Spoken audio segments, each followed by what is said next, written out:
TikTok, time to rock. Good evening, good morning, good afternoon to everyone who's watching from all around the world. I'm your friendly neighborhood philosopher, David Wood, and with me now is the legendary Jay Smith. Jay, how are you doing? Well, pretty good. Thanks, David. Good to be here with you. Finally, I've never been on your show before. This is the first time, I think. No, it's strange. I'm actually bad about getting people on the first time. Then it's much easier. Yeah, Jay, why don't you, those of us who are in apologetics dealing with Islam, and those of us who watch YouTube videos are all familiar with the work that you've done. But for anyone who's kind of new to this or new to the channel and who hasn't been following what's been going on over the past couple of decades of Islamic apologetics, why don't you tell everyone a little bit about what you've been doing over the years and a little bit about your background before we jump into the topic? Okay, I think I'm the granddad of all the ones who've been on YouTube. I've been on YouTube now since 2006. So what's that? 14 years? I think YouTube began in 2005. You were one of the OGs. You were one of the guys who saw how important it was back in the day, because I remember your videos, and it would be kind of in random places. You'd be like standing on a hill or something like that, talking about the problems with the Quran and so on. No, that was the latter, David, but you were there with us. I think you came down to No, Speaker's Corner. I will find it. I saw Oh, you're pictures talking of you about on. before the latter. Okay, yeah, Yeah. well, that was back in London, back in 2006, and we were unpacking, looking at this kind of material. In fact, some of the stuff we're talking about tonight will be very similar to what we were talking about way back in the, goodness sakes, it seems like a century ago. But I've been doing this for about 40 years now, not YouTube, but engaging with Islam since the early 1980s. Now, you can see my gray hair. That makes me the granddad of all of you. But it's fascinating. I don't think I've had it this easy as I have it right now. We've never had it this easy. In fact, in just the last week and a half, we've had a real breakthrough, a real crack in the dam. For all the years that I've been working, and I've done most of my work in, of course, I grew up in India. I'm a missionary kid, and so my father were missionary, my grandparents are missionaries. So I've come from that part of the world. I've come from the Indian subcontinent, surrounded by Muslims my whole life. We have about 200 million Muslims there in northern India. And so having grown up with them, I do not fear them. I do, in fact, I engage with them. Certainly, I've had roommates that were Muslims. I've had classmates that were Muslims. I remember we were having these discussions when I was knee-high to a grasshopper. But because I left them back in 1971, it was when I came to the States to do my undergraduate and postgraduate that I finally got my first degree in apologetics, but not Islamic apologetics. There was no such thing back then in the 1980s. And so I went to Fuller Seminary and got another master's, and that was on Islam, but still not apologetics and not. And of course, the word polemics wasn't even known. We didn't have a word like that. It was only when I left and went to Africa with my wife that we started coming across this material that was fascinating to me. We were there for about 5 years, and then we were asked to go to London. And in 1992, we went to London. And one of the first things I did was go down to Speaker's Corner. Now, Dave, you've been there, haven't you? You know what Yep. it's like. Yep, a couple times. It's volatile. It's the bastion of freedom of speech. It's the only place on earth where you can say anything you want. There's only two laws. One is you may not slag off the Queen, and you may not use any violence, which are both broken every week. But you can. This is the one place where we can take on Islam. But no one was doing that back in 1992. And for the 1990s, that whole 8 years that I was there in the 1990s, I was really the only one that was confronting Islam all alone. And boy, I got beat up. I mean, physically beat up. We would get my glasses broken. We got punched quite a bit. It was a very violent environment. There were many different, we would have ladders, these little kitchen ladders that you just stand on so you get your head above the crowd. I wasn't on those ladders. I was on the ground to begin with, because we're not taught how to do that in homiletics class. We're not taught how to engage on a ladder and to confront those in front of us, because we're told to be nice and pristine and timid and shy and Christ-like, with, blonde hair and blue eyes. And we've always been, that's all that I've ever grown up with that kind of engagement. Nothing about going toe-to-toe with these guys and these gals, and especially these guys coming from the Indian subcontinent, because the majority of Muslims in London, now remember, we have 1 million Muslims living in London, and the majority of them come from 3 countries, Pakistan, India, and Bangladesh. Well, that's where I grew up, so I felt right at home with these guys. And it was fascinating because I kept on hearing things. I would go down to the corner and I would find them, they were attacking this book, the Bible, all the time. They never had Qurans in their hands. They never had Qurans. They had Bibles in their hand with little post-it notes all the way through. every one of these post-it notes was either a seeming contradiction or a seeming error or a seeming scientific anachronism, and they would be attacking me. And I'd never heard these kinds of attacks before.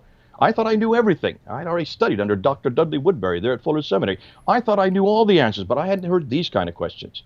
And of course, I knew all about the whole premise of the Quran. Of course, they'd always been saying the same thing about this book, their book. But at that time, there was nothing to fall back on. There was nothing to really give us any material to confront the Quran. That's called polemics. There was no school, no class. I had never, ever even come across anybody that knew how to confront the Quran or Muhammad in a public context, to go toe-to-toe with them and have it in a 2-minute soundbite. So Speaker's Corner kind of formed us, and Speaker's Corner created what we're now doing today.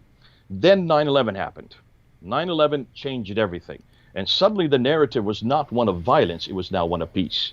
And Islam overnight became a religion of peace, which made my job a lot easier, because now I didn't have to worry about protecting myself physically. I was on a ladder by that time because back in 1994, I got beat up pretty bad, knocked unconscious, and the police had to rescue me. And when they pulled me out, they said there were about 60 Muslims that had been kicking me on the ground, and they were concerned for my health. They were concerned for my safety. So they said, from here on out, you must stay on a ladder so we can see you. So that's why I started getting on a ladder. And in 1995, I started introducing material against the Quran. I was taking classes from Dr. Gerald Hotting. I don't know if you know that name. He is one of the revisionists. He is one of the scholars that studied under Dr. John Wansborough, also along with David Cook, and also along with Patricia Kroner. They're at School of Oriental and African Studies. And I was taking occasional courses there. I didn't need to get another master's. I just wanted to sit in on his classes. And I was hearing things that I never heard before. This is back in 1994 and 1995. I was hearing things that all the Qiblas of the earliest mosques, none of them were facing Mecca. Things like this, that the Dome of the Rock didn't have a Qibla on it. And that it was, if it did, it certainly wasn't facing Mecca. It was facing somewhere much further north. And then I was hearing things that everything we know about the Quran, everything we know about this preserved text, doesn't come from the 7th century. It all starts to appear in after 690, after Abdul Malik, and that most of everything we know about this man Muhammad was first introduced in 833, yet he died in 632, and that everything we've heard about how the Quran was put together comes from 2 pages in a book called Al-Bukhari, Sahih Bukhari, volume 6, hadith number 509 and 510. And these are, though I'd heard these in the background, David, I never really engaged with them. Well, I started taking this stuff down to Speaker's Corner. And that's why I got beat up so much, because they had never heard this stuff. They didn't know this material. This was new to them. And so it was about 1995, some of the disciples of, what's his name? I can't remember his name right now. He is from Halifax. He's the Muslim Egyptian guy. Not Shabir Ali. He was one that taught Shabir Ali. Anyways, Jamal Badawi? Jamal Badawi. Some of his disciples came to me and says, would you be willing to do a debate with this Dr. Jamal Badawi? He's on his way back from Malaysia. And I said, well, let's do it. Okay, 1990. So this is 1995. This was August 1995 at Cambridge University. And so I did my very first debate with him, and I gave 10 historical challenges amongst what we're going to talk tonight about. So that was in 1995. And he didn't have really any response to any of these challenges. He had not really heard these challenges. All of these challenges I had got from Patricia Kroner. She was there at Cambridge at that time, and I went with her the week before, and we sat in her office, and she helped me really put together my debate. So it was fascinating to me that someone of his stature, of his ability, probably one of the best, certainly one of the best Muslim polemicists at that time, and certainly one of the best Quranic apologists in the English language, could not answer these questions. Now, we didn't talk about Qira'at so much at that time. We were talking more about manuscript evidence. But he didn't have any response to these problems, these geographical problems, the problem with Mecca. He didn't have any response to this idea that there was no reference to Mecca until 741, until the mid-8th century. If this is the place where Abraham lived, if this is the place where Adam and Eve were sent to, if this is the place where Muhammad was born and grew up, and where he moved from in 622 up into Medina, why is it that we have no reference to this place at all until the mid-8th century, 100 years later? These kind of questions he didn't have a response for. And that showed me at that time, my goodness, we've got a treasure trove here. We've got some material here that we need to work on. We've got some material here that we need to start introducing to the world. So that was way back in 1995. Well, this is 25 years later, and we're still working on it, but we've never really had the kind of response like we had this last week. And this was a gift. You were talking to me a little bit before the show, and you said, you couldn't have asked for a better gift than what was done with that interview back on June 8th. On a scale of 1 to 10, how much are we loving? How much are we loving Sheikh Yasir Qadhi and Mohammed Hijab right now? Yeah, well, this is what's fascinating, David. I mean, these two guys couldn't have really set it up for us better than what they have done. Because what we saw last week, we're talking about on today's now the 19th, so we're talking about the 8th. We're talking about 11 days ago. 11 days ago, we saw two different sides of Islam. We saw two different worlds of Islam. We saw two different paradigms of Islam colliding. And what a collision it was. And I think this is what the Muslims need to hear. You've got a real problem here.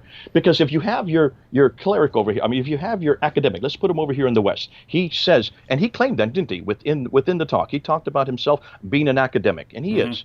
No doubt about it. Well respected here in the United States and around the world. Coming from Houston, has grown up here, has an American accent. And what's more, he has gone and done what an academic should do. He's done his master's degree. He's got a PhD from Yale University, one of the best universities in the world, on this very material. And here he was. That happened 25 years ago. And here he was talking to Mohammed Hijab on this side. Mohammed Hijab, I would suggest, represents about 99% of the Muslim world, what we call the traditional Islam. This is the Orthodox Islam. This is the classical Islam. This is the Islam that never asks any questions any deeper than you just memorize, you just obey. On this side over here, this guy over here, he has a completely different environment. He's grown up not in the traditional world, he's grown up in a very Western world. And so as that, and having gone to places like Yale, he has to ask and answer a whole different set of categories.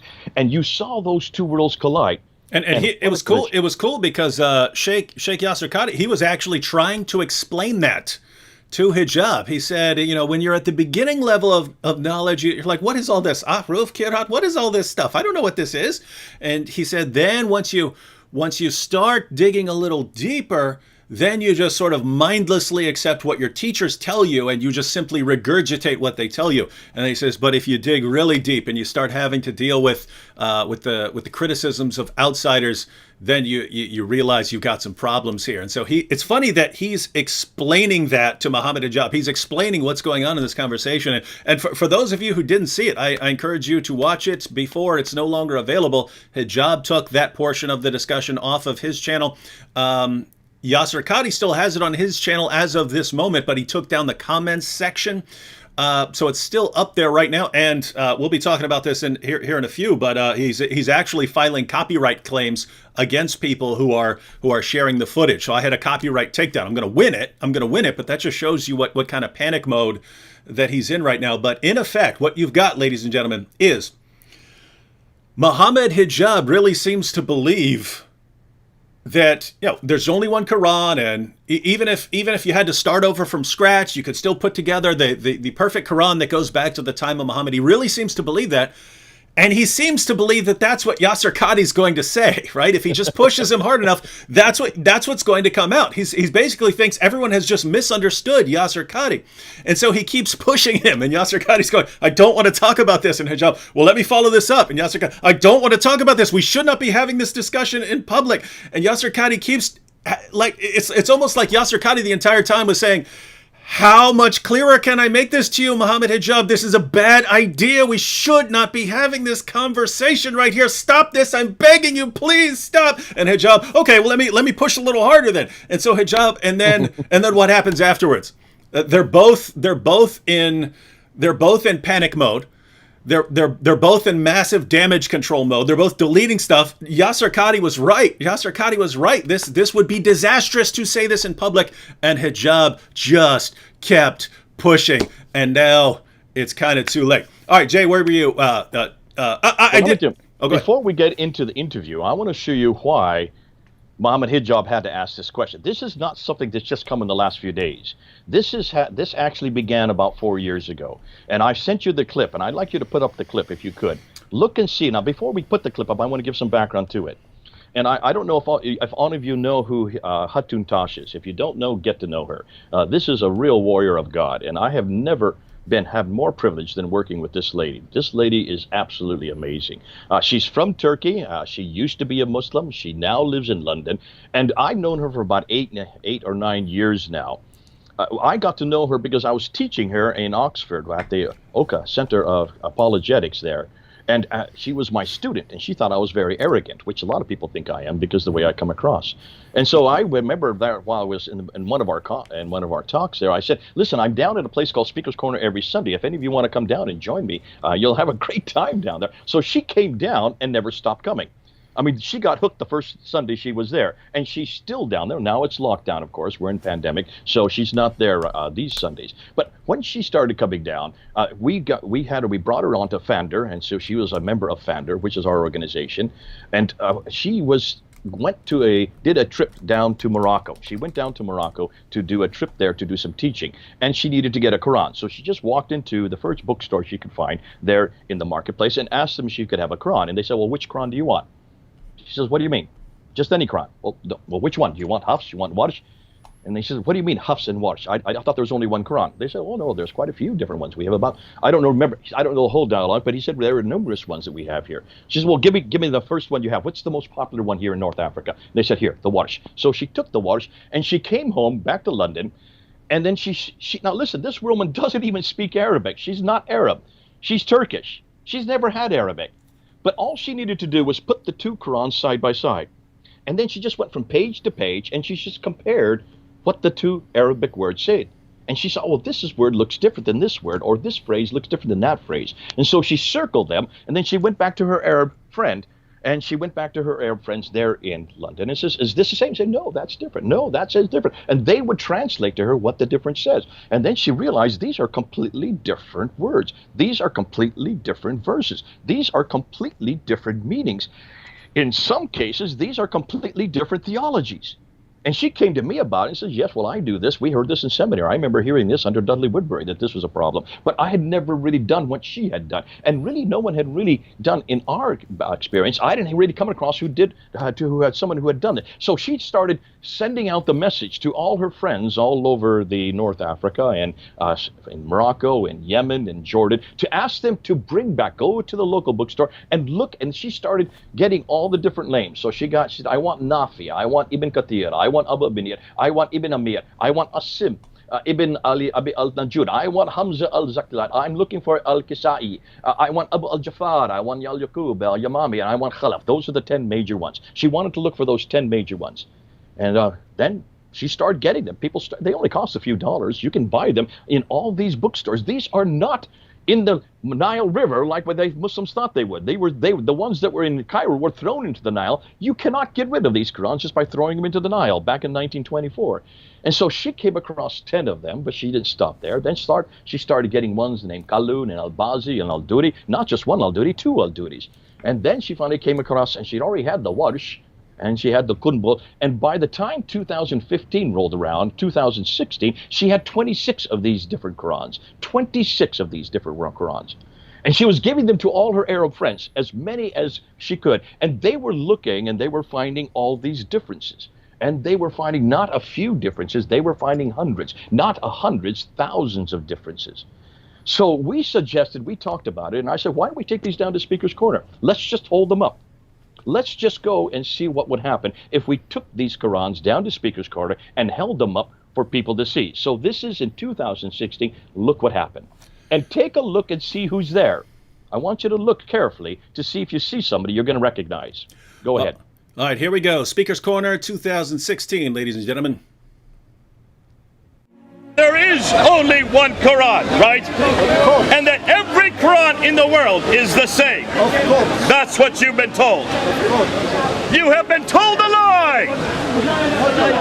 You run away from truth. Okay, so there are two Qurans today, right? Two. More than two Qurans. More than two? Three Qurans? More than three Qurans. More than three? Four Qurans? There are approximately 26 of the Qurans. 26 different Qurans.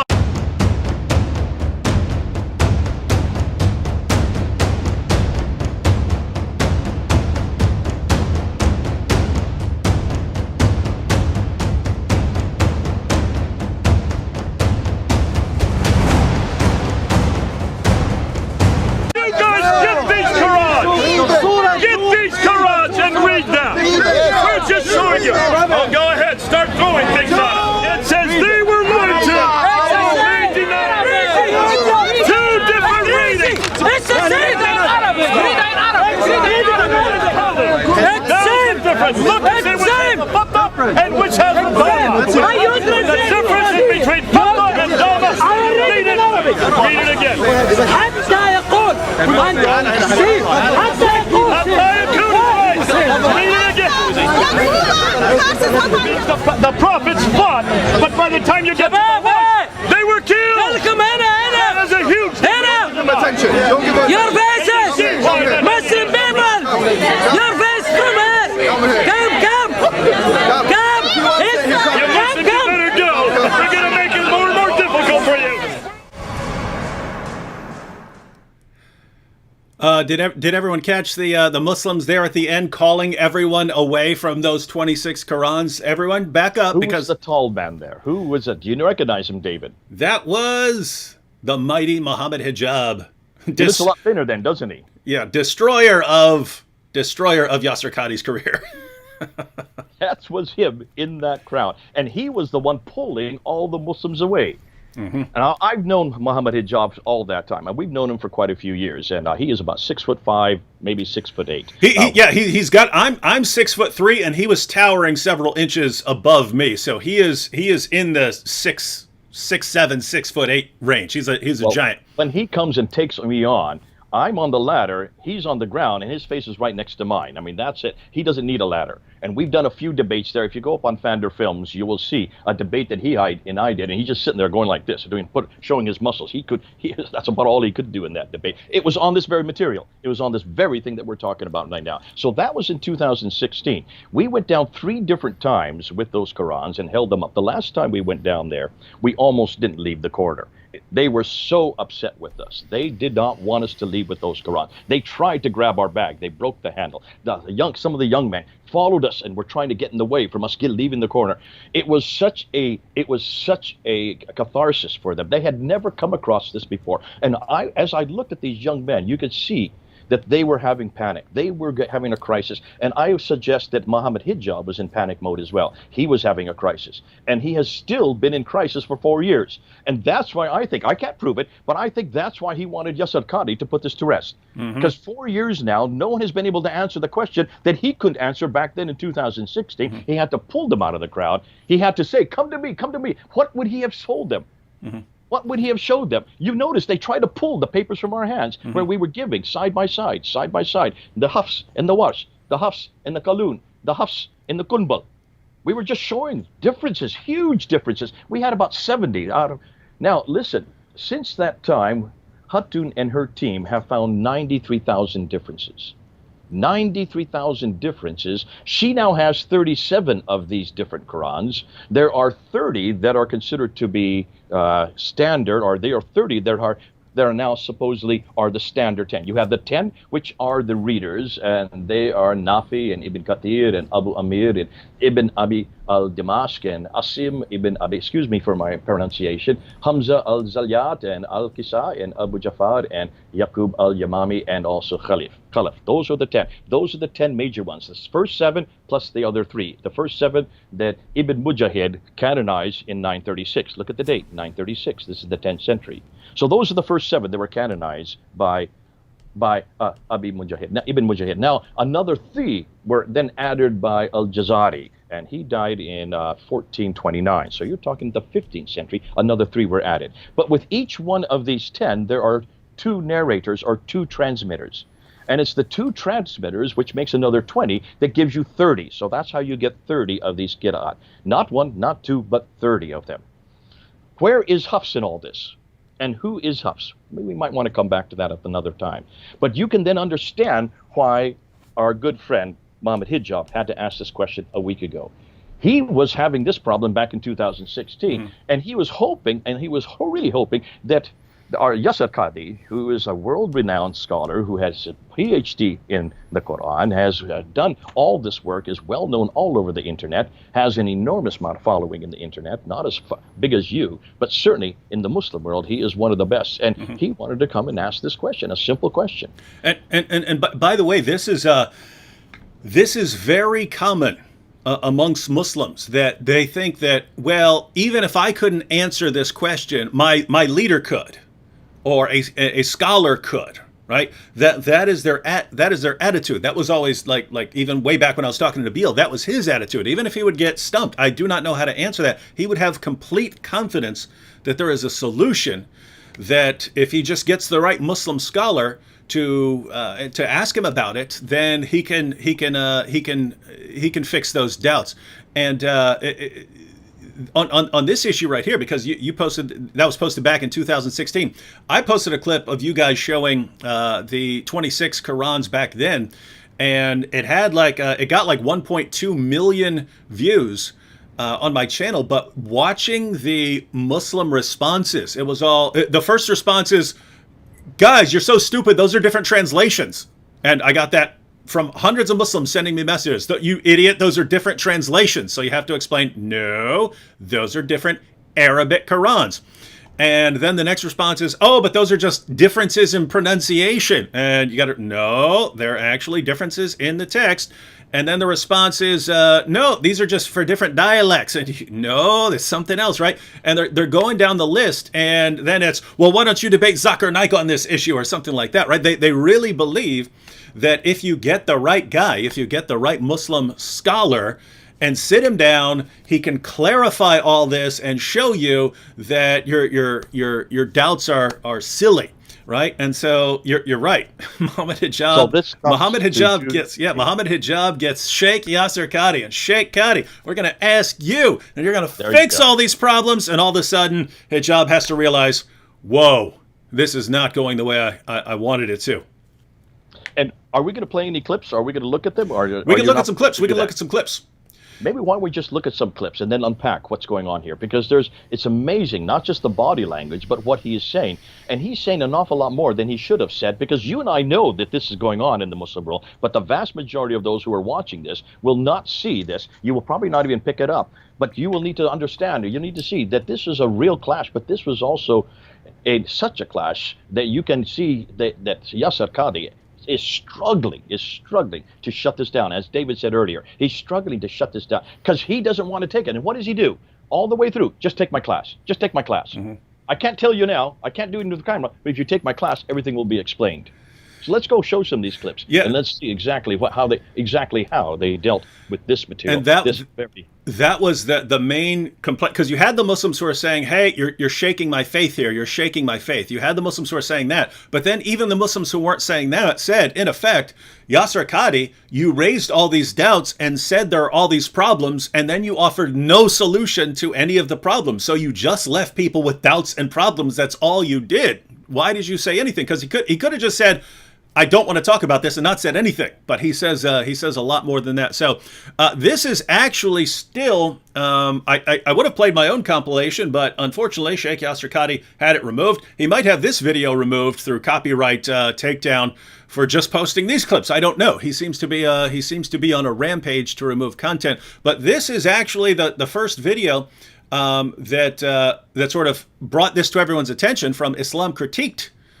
From the Islam Critiqued YouTube channel, and he posted a short compilation of these clips. We'll watch probably half of it, then stop it for to discuss it a little bit, and then we'll watch the rest. So, all right, here we go. Let's see Muhammad Hijab interviewing Sheikh Yasir Qadhi.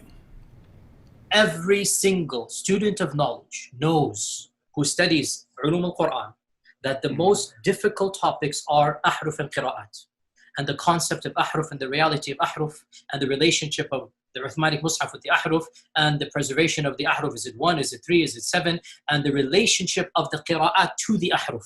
This is a topic that when you're the beginning student of knowledge, you're like, what is all of this going on here? When you go a little bit more, you learn to simply memorize what your teachers say and regurgitate it out, and you don't fully comprehend. When you do a deep dive is when things get very, very awkward and difficult. And this isn't new. This is from the time of the Sahaba. This is not a joke, brothers and sisters. The issue of ahruf and qira'at caused confusion to somebody whom the Prophet ﷺ said, if you want to listen to the Quran directly, listen to Ubay. Ubay is not some even average Sahabi. He is the Qari of the Quran. He is the master. He is who he is. And he goes, فَدَخَلْ فِي نَفْسِي شَكْ. What is all of this stuff? Again, this is you were asking some very honest questions. It's the first time I'm saying these things. Many people are aware who listen to my lectures that I've mentioned the crises that happened to me at Yale.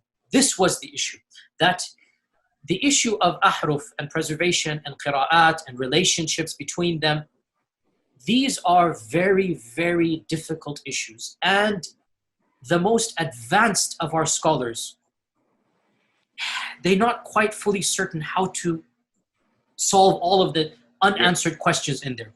Here's the point. These issues should only be discussed amongst people who know what the qira'at are and who understand some of these questions that are being So raised. is what you're saying the shak that came, or not the shak, but the crisis that you...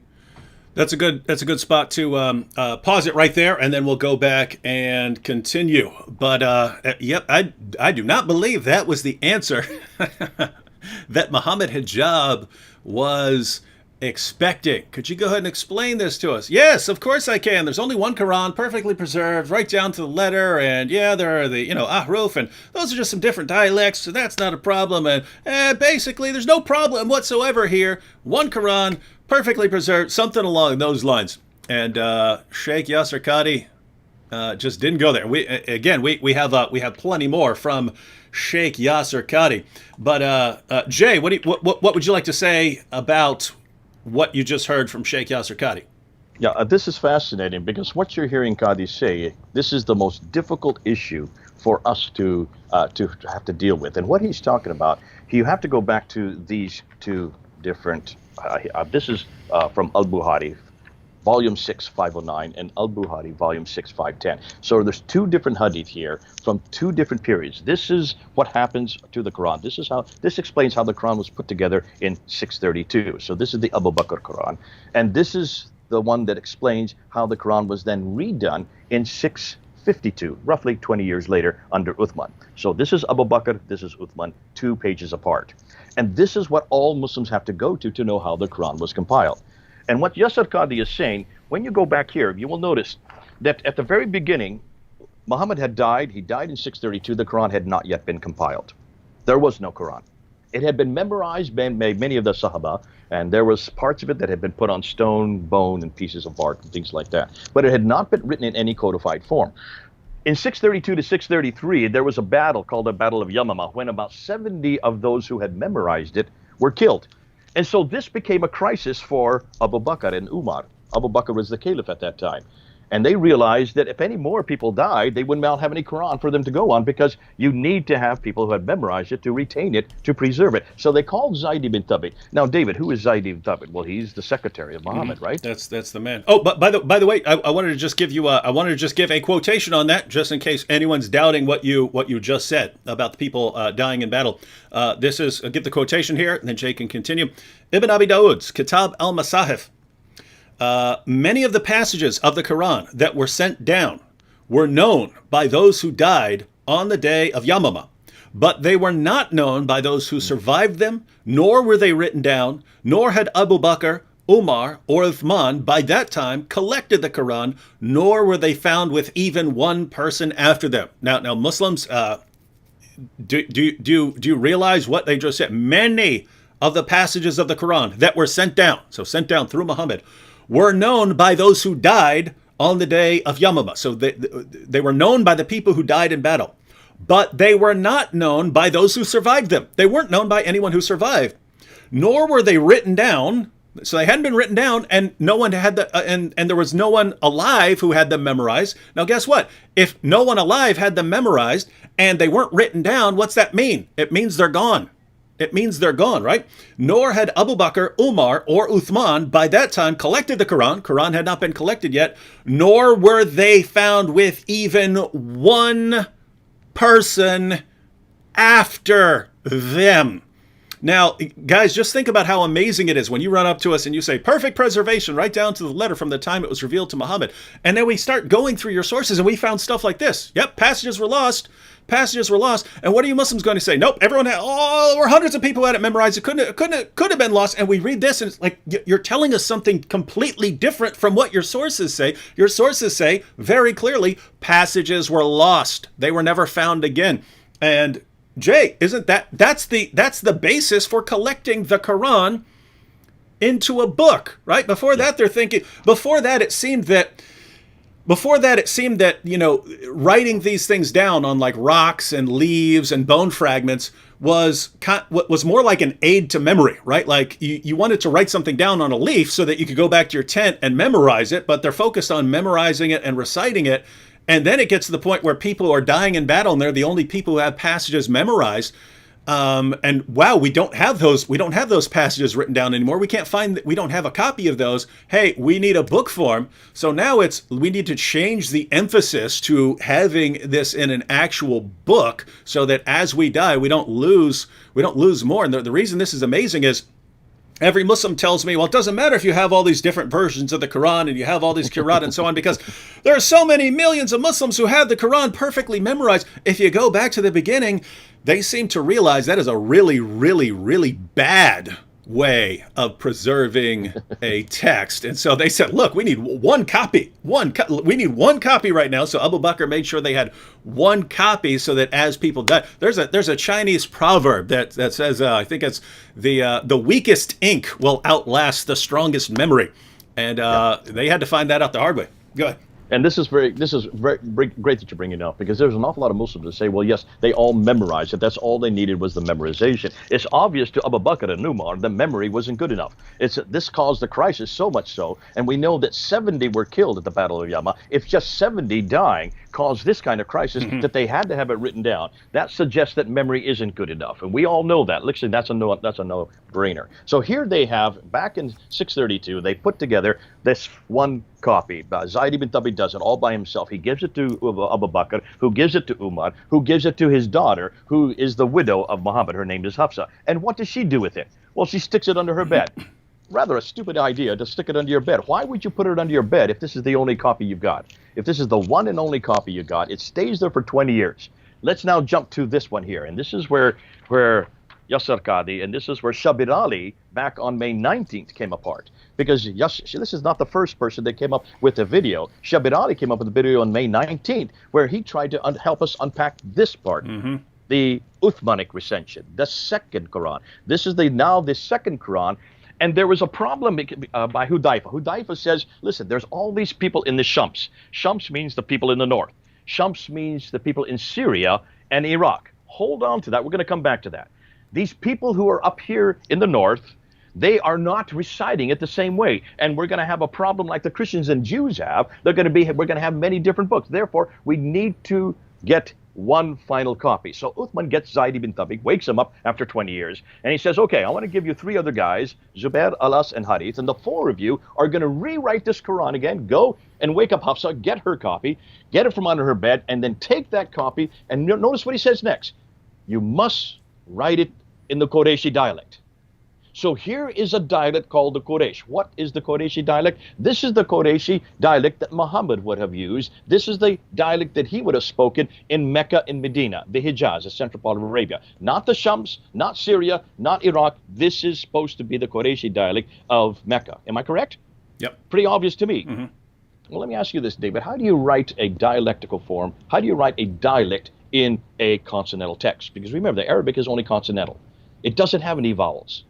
Those were added much, much later. The Dhamma, the Kasra, the Fatha. How do you write a consonantal text in a dialectical form if there's no dots? There were no dots in the 7th century. So what does this mean? Does this make any sense to you? No, never has, and I think that's what Shabir acknowledged at the story of the Ahruf. He says, yeah, this could refer to dialects and so on, but he says, but Muslim scholars can't agree on what this means. That's the same thing Sheikh Qadi says, even going back to his book on the sciences of the Quran, that Muslims have all these different theories. And even in the interview with Hijab there, he said Muslims have all these theories, and some of them can explain more than others, but none of them can answer these pressing questions that are coming from outside the fold of Islam. But basically, no one knows what they mean. That they have the, and matter of fact, this is a perfect example of what he's talking about when he says that here in Islam, we see an issue and we push a little bit, and then we give an answer, and then when we get an answer, we say, okay, that's good. He goes, the non-Muslims, they don't have that red line. He says they just line. Yeah. We haven't come to that yet. Yeah. I was going to hold on to the red line because that's the best thing I've heard yet. But hold on. let's don't jump on it, because that's going to come up in the next clip that you're Yeah, going to and show. here I just mean that he's breaking it down that they will just keep asking questions, and so the Muslim response is, a Muslim hears, oh no, there are these different ahruf. What is that? What could that be? And then the explanation comes. Oh, you see, it's just differences. It's just differences in dialect. And the Muslim said, "Oh, okay. See, that's good. That's good, because I believe That's all he needs. That's good enough for me." But if you were to bring that up in a non-Islamic context, they're going to push back. What are you talking about? They're going to say the stuff you're just saying. What are you talking about? Yeah, go ahead. You're jumping ahead, and you're coming up with some of the Sorry about that. choicest material that we're yet to unpack. But let's hold off, because we want to hear Qadi say that, because what Qadi says is absolutely informative. But anyways, here we are. We're back, and they're saying write it in the Qurayshi dialect. I'm making a point about this because you're going to see what and who Hafs is. You're going to see the one that they did choose is the wrong one, nonetheless.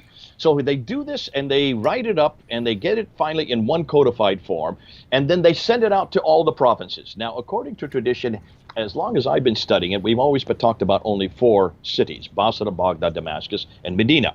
Those are the 4. And we have 4 different people that were the reciters that actually were responsible. Ubay ibn Ka'b, that's what he's talking about. Remember he said Ubay ibn Ka'b? Ubay, he was the best. He was up in Damascus. His was the best. You have Ibn Masud, who is in Baghdad. You have Ibn Musa, who is in Basra. And you have Zayd ibn Thabit, who is in Medina. So those are the 4 men who go with the reciters, who are the ones responsible for these 4 different codices. But that's not what it says in Sahih. It's not what it says in Sahih Bukhari. Read it again. It says to every province.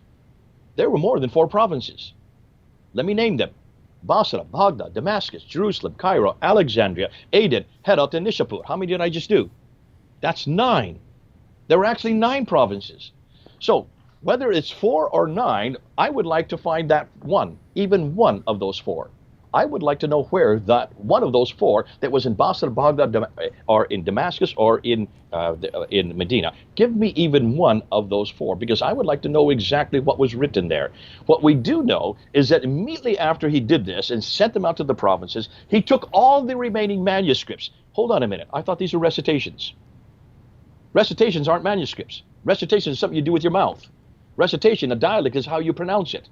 You can read the text, the consonant, but you pronounce it different if you're in Morocco than the way you pronounce it in Cairo, and different than the way you do it in Jordan.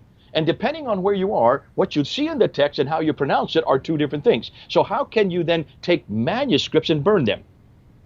This is exactly what he did. He burned manuscripts, not people's tongues, not people's recitations. So that's where Shabir Ali got it completely wrong, because he was trying to say that these were recitations that were different. That's why they had to put it into one dialect. The difficulty even with that is there was no way that you could have it in a dialectical form in the 7th century. The dots had yet to be invented. Those were created in the early 8th century into the mid-8th century, canonized in the late 8th century. And once you had all these dots, once you had these dots above and below the lines, and remember, there are 28 letters in the Arab alphabet. There are about 15 that are unique, but there are 6 that don't need any dots. All the other ones need dots to know what you're talking about. So if you have just one little curly face or smiley face, if you put a dot above it, it becomes a na. 2 dots above it becomes a ta. 3 dots above it becomes a tha. 1 dot below it becomes a ba. 2 dots a ya. Na, ta, tha, ba, ya. You can get 5 different letters just by putting the dots above and below the lines. Can you then understand that when you all of a sudden get a whole proliferation of these dots, then you have a proliferation of different words, do you not? And that's why when you start getting the dots and start to make these dialectical differences, you're going to have many different variations on where those dots go. If you just take 3 little words, 3 letters together, not words, just 3 letters together, and put dots above and below the line, you can get anywhere from 19 to 33 words, just from 3 letters put together. Can you then understand then why this became a real dilemma in the late 8th century? And why then they needed to find out where they're going to put these dots. How are they going to put the vowels? Because then the vowels were invented. That's the dhamma, the u sound. That's the kasra, the e sound. That's the fatha, that's the a sound. There are only 3 vowels, short vowels, and they're elongated as well. Those 3 vowels were invented in the 8th, possibly the 9th century. Once they had the vowels in place, then you could put them all over the place, and you get many, many different variations. And that's where the problem with qira'at comes. The qira'at comes in which school, which reader, which one are you going to follow? Which set of dots and vowels are you going to follow? And that's why we now have first 7 and then 3 more, which is 10, and then another 20, which makes 30, that were then came into existence by the time of the 15th century. But this is fascinating because what we have been told and what they all tell you is that this all happened in the time of Muhammad. Remember that story of Umar hearing the recitation from one guy that's different than what he had been told. He grabs him by the shirt and he drags him into Muhammad and he says, listen to him. And Muhammad listens to him.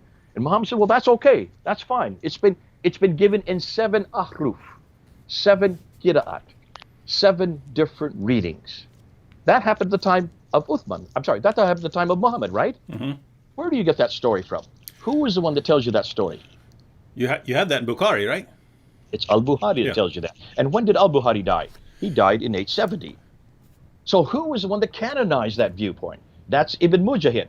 He died in 936. So this story about Muhammad and what was going on in Muhammad's time about these different 7 readings, that comes from the 9th and 10th century, redacted back onto the 7th century. David, do you know of any place in the 7th century where you can find this story?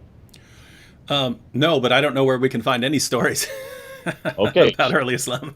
So everything we're going to hear from the Muslims, everything we're going to hear from Yasser Qadi, everything that Muhammad Hijab is dependent on is not from the 7th century. It's not even from the 8th century. It's all from the 9th and 10th century. Now let's ask ourselves as a Christian, are you dependent on if you're going to take the same category for us as Christians, that means we would know nothing about Jesus Christ. We would know nothing about who Matthew, Mark, Luke, or John were until the 3rd century. How would you defend Jesus Christ or the crucifixion or the resurrection if you only had people that were first writing it down in the 3rd and 4th century for that which is happening in the 1st century? How could we defend that? We don't use any 3rd century sources. We only use 1st century sources. Absolutely. Mm-hmm. Now, why is it that we haven't pushed this onto the Muslims? Everything they're going to tell us comes from the 9th and 10th century, but nothing comes from the 7th and 8th century or the early 8th century. And that's why when Yasser Qadi says that this created him a crisis of faith, I don't think he has yet to know what the real crisis of faith that's coming for him. And that we're going to get later on when we bring someone else into the whole picture. But let's go ahead and show the next picture, because the next picture, the next clip, I think is where we're really going to start unpacking the real problem that went on in that interview. Oh, real quick before we move on, Silent Noisy here said, "You are shaking my faith," but spelled shake, like shake Yasser Qadi. Shaking my faith. Anyway, I wanted to put this up before I forgot it, because that would be a funny title for a video or something like that. Shaking my faith. Given all the people who say their faith has been shaken by Yasser Qadi's recent admissions. But I just wanted to bring in one thing before we continue with the video, all along the lines of Uthman burning all of the manuscripts. Guys, do you see how Islam really hasn't changed down to the present time, right? Once they start realizing, wait a minute, we've got all these differences in the way we're reciting the Quran and so on, and this is going to cause this huge crisis. And then you get down to the present time.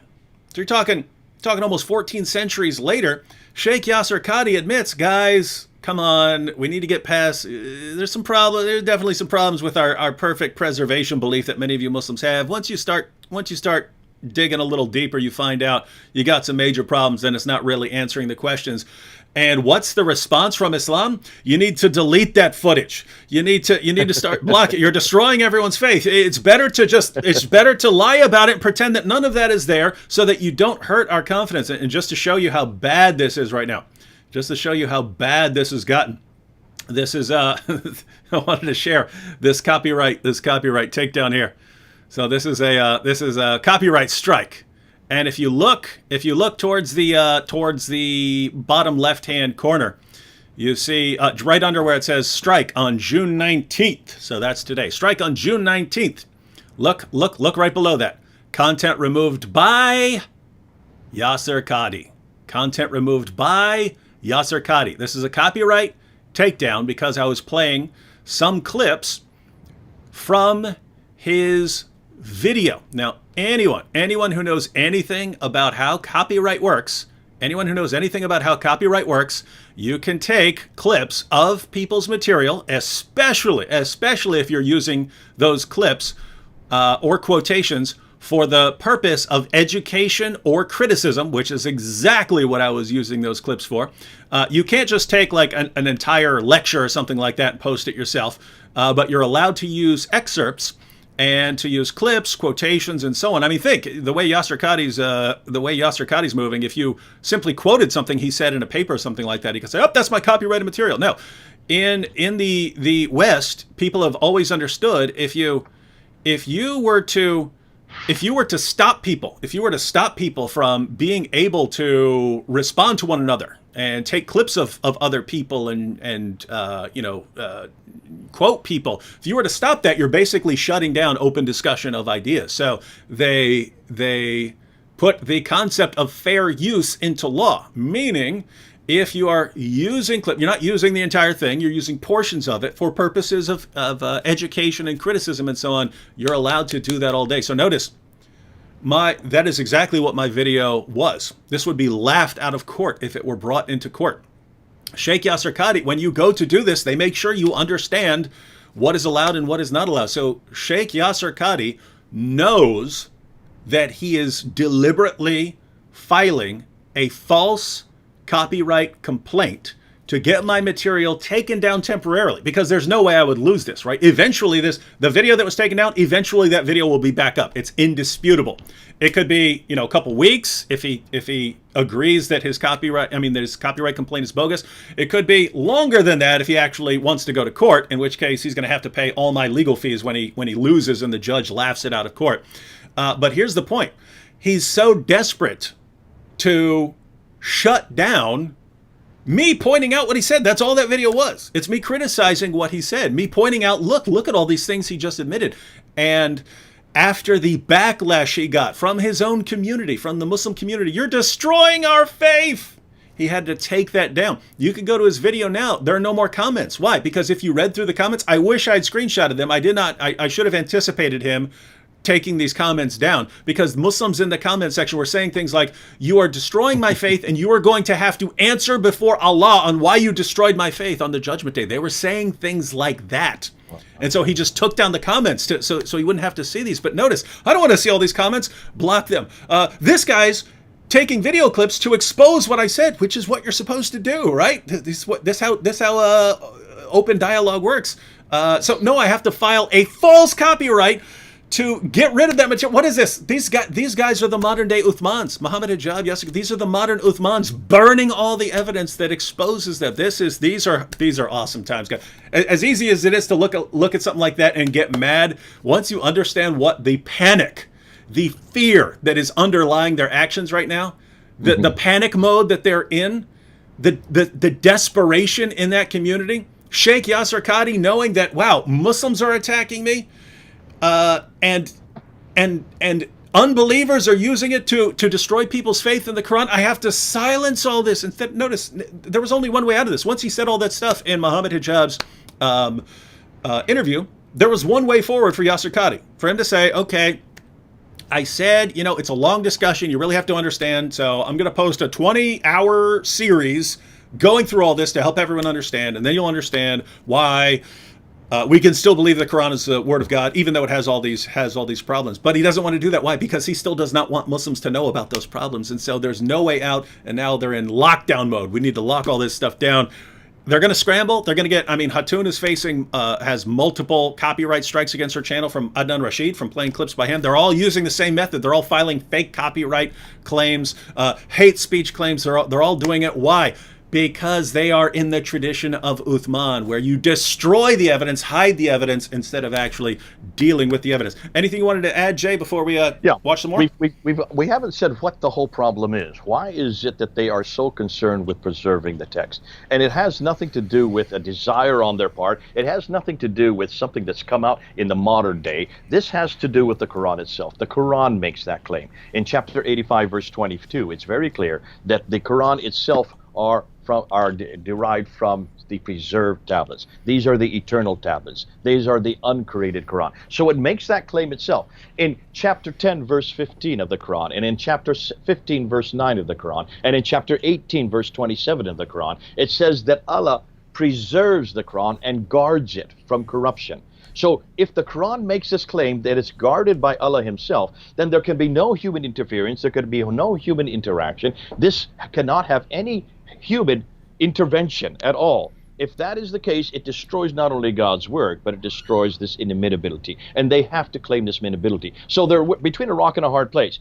Even Yasir Qadhi is between a rock and a hard place. And you're going to see that later on in the clip. You're going to see how he then comes and solves this problem. Because good old hijab wants him to solve this problem. Watch and see. It's not going to come up yet. It'll come up later on. Look and see how Yasir Qadhi solved this problem 25 years ago at Yale University. He has to preserve the text because God preserves the text. And this is the eternal text. We don't make these claims about our Bible.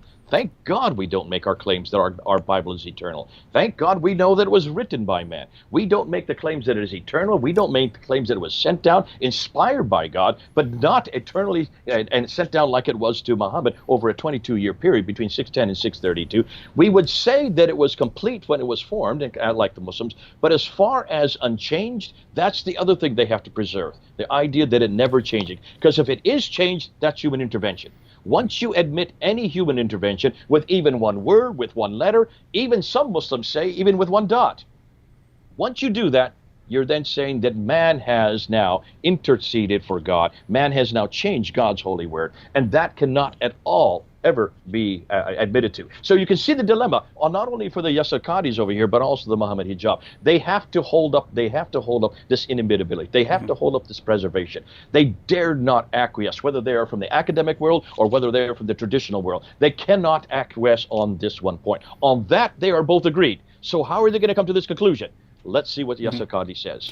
And by the way, you mentioned the position that Yasir Qadhi is now in. When he came out and admitted all this stuff that we're going to be watching here, when he came out and admitted this stuff, Muslims obviously went into a rage that he was hurting their faith and so on. But, you know, people like me, I was looking at it going, wow, I have a lot of respect for this guy for admitting all of these things right now, even though there's going to be a backlash. I have respect for him for his willingness to face the backlash that's going to come to him. I have to respect his courage and speaking truthfully. And then, of course, as soon as the backlash, so at that point, he could have stood his ground afterwards. He could have stood his ground and said, look, I know I upset a lot of people. I know you're upset at me, but, you know, ladies and gentlemen, brothers and sisters, I can't lie to you. I can't lie to you. There are some issues here that if you've been told perfect preservation right down to the letter, it is not true. It's not true. What do you want me to do? Do you want me to lie to you? I'm not going to do it. I'm not going to do it. And if everyone uses this against me, then so be it. I'm not going to lie. I'm not going to diverge from the truth. He could have did that, and he would have had my perpetual respect for that. Instead, as soon as the backlash came, he immediately backed down. He blamed Islamophobes. He said, "This is all Islamophobes. They're all doing this, and they're taking things out of context and so on." And then it's now I need to get rid of the comment section, start filing false copyright claims.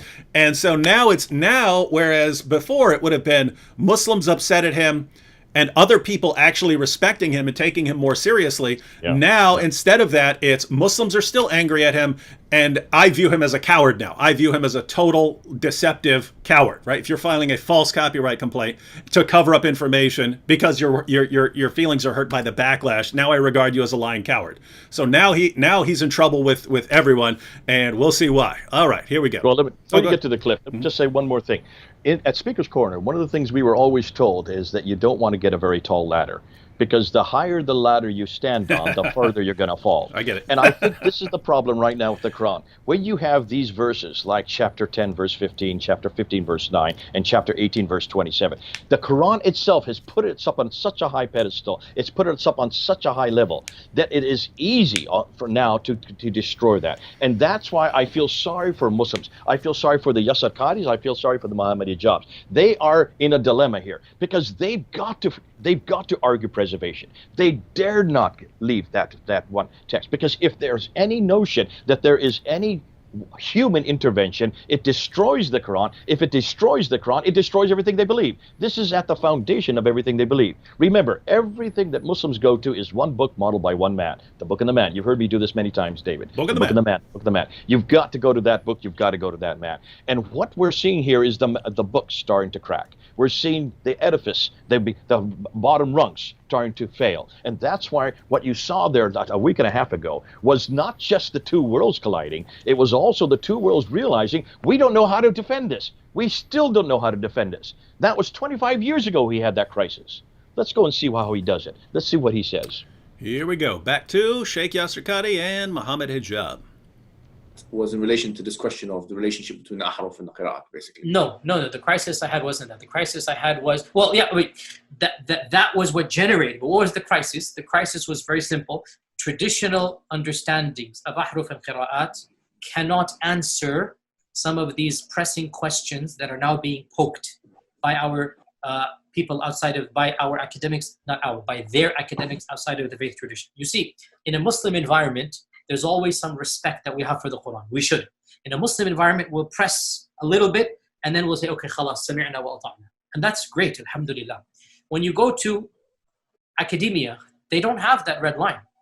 And they're going to just, the famous story of the emperor with no clothes. They're going to just point out, no, that doesn't make any sense. Well, that's not true, and this and that. And they'll bring issues, which I'm not going to mention explicitly, that you know are true because they're in your own books. They're not inventing anything new.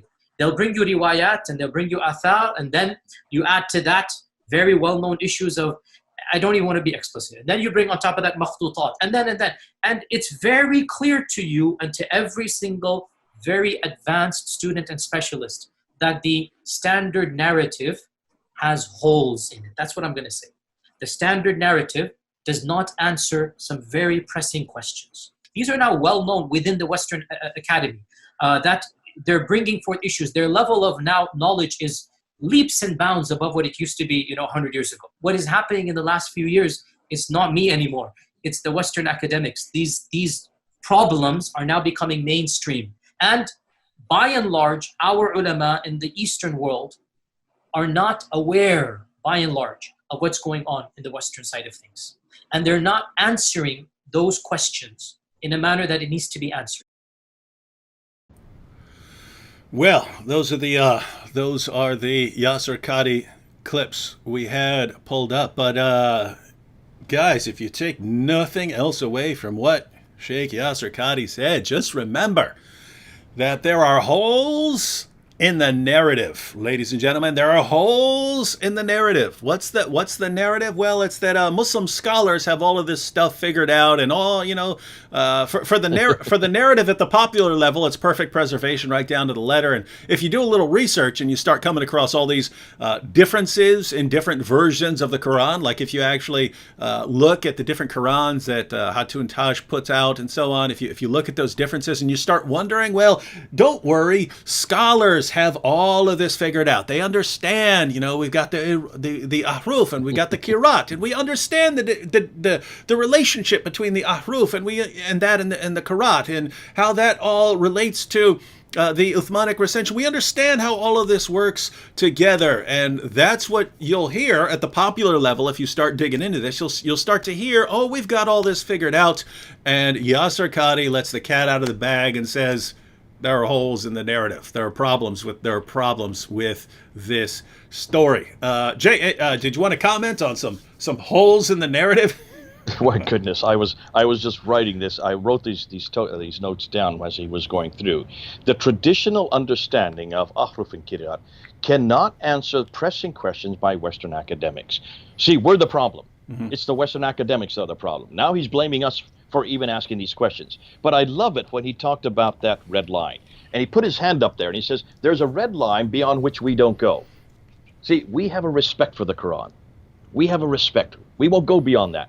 We just accept that there are different traditions. We just accept that there are different get-off and different ahrus. We don't ever ask this. But see, I live in the West. I live in America. And here, the West, they go beyond that red line. There's the problem. And you Easterners, those of you in the East, those of you in the traditional crowd, you don't have to live in the world that I'm living in, is what he's saying. I have to live in this world. I got my credibility. I've got my reputation to worry about, and I have to straddle both worlds. Can you see? He did not want to answer this question because he still has that reputation from Yale University and now from all the different TV shows he's been. He's been all over the TV here in the United States. He is the moderate face of Islam that everybody loves. And he's got to still live in that world. And he's still got to be able to communicate that world. And he still has to maintain some type of balance. But over here in the traditional world on this side, you've got a whole different category of people that want him to come hand down and just say, this is not a problem. This is not a problem. And he says, listen, that's where you are. You don't go, you don't want, you know it's not a problem because you don't go past that red line. I don't go past that red line. I cannot go past that red line, except 25 years ago. And remember, he said, I had a crisis and this got out of the bag now. He didn't want it to get out of the bag. If you look at the first hour and 20 minutes, you can see that they brought this up. And that's why it's fascinating that he's blaming even the converts coming up with Muhammad Hijab's from his material, his converts there in London who are causing this problem. He didn't want people to know about this crisis. And what did he say? It's fascinating. This crisis, when Muhammad Hijab said, well, is this the crisis? Is this? No, that's not the crisis. He said, no, that's not the crisis. The crisis was of understanding and knowledge. What understanding? What knowledge? Well, really, it's this. But he didn't want to talk. He didn't want to say that this was the crisis. But this is exactly the crisis. It's obvious that this is the crisis. And that's why he doesn't want to talk about it. He doesn't want to do it in a 20-minute soundbite. And he said that this is not for you to. This must be done behind closed doors. And then we're going to get the damaged stuff coming up. But it's fascinating that he's talking about this emperor with no clothes on. Yeah. Remember he brought that up? And Yeah. then he quickly shut up. He didn't want to go through with that because he realized he is the emperor with no clothes. Yeah. Actually, he is the one that's actually that the emperor. He is the one that's naked. Or really, all of Islam and its presentation of the history of the Quran, right? Like they're walking around like we've got this awesome explanation here, we've got this perfect book, and Why did he bring that into the conversation? Yeah, I know. According Does he not know the rest of the story? Yeah, Does according he not know to about the little girl that actually says, "Well, he has no clothes on." Yeah, guys, do you understand the story? This is Yasser Qadi brings it up, right? He says he brings it up. Yeah, and he says stopped it halfway when he realizes, I'm the one I'm the emperor. Yeah, and that's and why he says, the Western academics are the kids who say, "Look, you're naked. What's wrong with you? You idiots! You're naked." Right? And so he does. So he immediately shut that one down. He shut it down. He didn't want to go any further. He realized, I can't say anymore. The camera's on me. Yeah. I better not say anymore. I'm going to be seen naked. But then he goes on and then he talks about, he says, the academics, they don't have these issues, which we have. And I say, yes, that's absolutely true. Yasser Qadi, you live in America. We are Judeo-Christian society here. We ask everything. You look at this whole idea of criticism, this whole idea that has to do with redacted criticism. We're talking about source criticism. We're talking about literary criticism. Where do you think those were invented? They were invented on this book. All those criticism, the whole historical critique was all created on the Bible. As Christians, we've always opened our Bibles up to criticism. Who do you think Wellhausen is? He was a Christian. What do you think the Tübingen School was doing in the 1800s in Germany? They were doing the whole documentary hypothesis. It all came about the Bible. The Bible has always been put up to criticism. The Bible, we've always allowed it to be criticized. Our Lord Jesus Christ, he himself put himself up to criticism. He wouldn't let anybody defend him. Even the one time that Peter took out that sword to defend him in the Garden of Gethsemane, what did Jesus do? He turned towards Peter and says, put away your sword. I don't need that kind of defense. I don't need the sword to defend me. He who lives by the sword dies by the sword. That's in Matthew chapter 26. And you can see this kind of criticism is something that Christianity has dealt with for 2,000 years. And that's why when you come to a Judeo-Christian environment like we have here in the West, our schools are based on that kind of critical thought. Our whole Bible is the one that created that critical thought. You would not have historical criticism or redacted criticism or source criticism, any of these criticisms without the Bible. And that's where our good friend Yasser Qadi has had to do his schooling. And here he was at Yale University 25 years ago, and he started hearing these claims and these criticisms of something as simple as Qira'at. That is not very damaging. That is not very difficult. He's going to find out there's much more difficult things way beyond the Qira'at that we're going to introduce tonight, that Dan Brubaker is introducing. Once he gets to that, let's see what crisis of faith he's going to have then. But remember, we don't go beyond that, he says. We have a respect for the Quran, and I think there's the problem right there. It's that respect that we're saying, hold on a minute, that respect makes you naked. You're the emperor with no clothes, because you've got to ask these questions of your Quran. When you make claims that there was one complete Quran that was put together, and I don't want to jump the gun right now. I want to wait to that, because we need to wait till we get to that part later on in this talk. But I think this is revealing that he is finally saying that it's very clear that the standard narrative, that's the standard narrative, that's the traditional narrative, that's what you guys have in the East, that's what you have been working with for over 1,000 years now. Remember, this Qira'at is over 1,000 years old. The Qira'ats were all created in the 8th and 9th century. We're now in the 21st century. It's the standard narrative has holes and cannot answer some of the very pressing questions. Westerners' level of knowledge is leaps and bounds above what it used to be. We can no longer sit there and even answer them. And that's why it's fascinating where he's going to finally go to get his answer. This is not hidden news. He was saying, listen, are you listening to me? This is not hidden anymore. By and large, you Eastern West ulama scholars, you Muhammad Hijab, and remember, Muhammad Hijab is not a scholar. I don't know of any degree that Muhammad Hijab has done. This guy is not a scholar. Yasir Qadhi is. But he's talking about the ulama in the East. These people in Medina, in Mecca, these people in Al-Azhar University, there in Cairo. These are the ones he's talking about. By and large, you scholars are not aware of what's going on here in the West. What I have to deal with. I'm in a different world. I have to deal with this. You don't have to deal with this. Therefore, this is the most difficult problem for me. Amazing. Mm-hmm. And I agree with you, David. I thought, gosh, this guy is actually honest. Mm-hmm. This guy is actually saying, can you hear what I'm saying, Muhammad Hijab? Please don't ask me this question. This is not something I want to get into, because I've had to deal with this for 25 years. Now, I was hoping that he would have an answer after 25 years, and so was Muhammad hoping that he would have an answer after 25 years. Mm-hmm. Let's go and see what Muhammad does next, because what Muhammad does next is absolutely revealing, because you can see he is pleading with Yasir Qadhi to come up with an answer. And let's see what he does. Let's play the next clip. Actually, I don't have that clip pulled up. Okay, well, let me just tell you what happens next. Are you talking about if you had a blank Mus'haf? Yeah. He puts out his hand. Yeah. And he says, he doesn't do it once. He does it 4 times in that clip. I counted it this afternoon. I wanted to make sure that I find out. 4 times he asked Yasir Qadhi, what about that if I give you a blank sheet right now, what are you going to write on it? What are you going to write on it? Is this going to be Hafs? Is this going to be Warsh? Is this going to be Kunbul? Is this going to be Nafi? Is this going to be Al-Duri? Which one are you going to write? Which one of these is the one that goes It's not an easy answer. That's exactly what Yasir Qadhi says, right? So notice it should be yes or no. That's exactly what he says. He goes, I feel like. Notice he says I feel like. He goes, I feel like it should be an easy answer, right?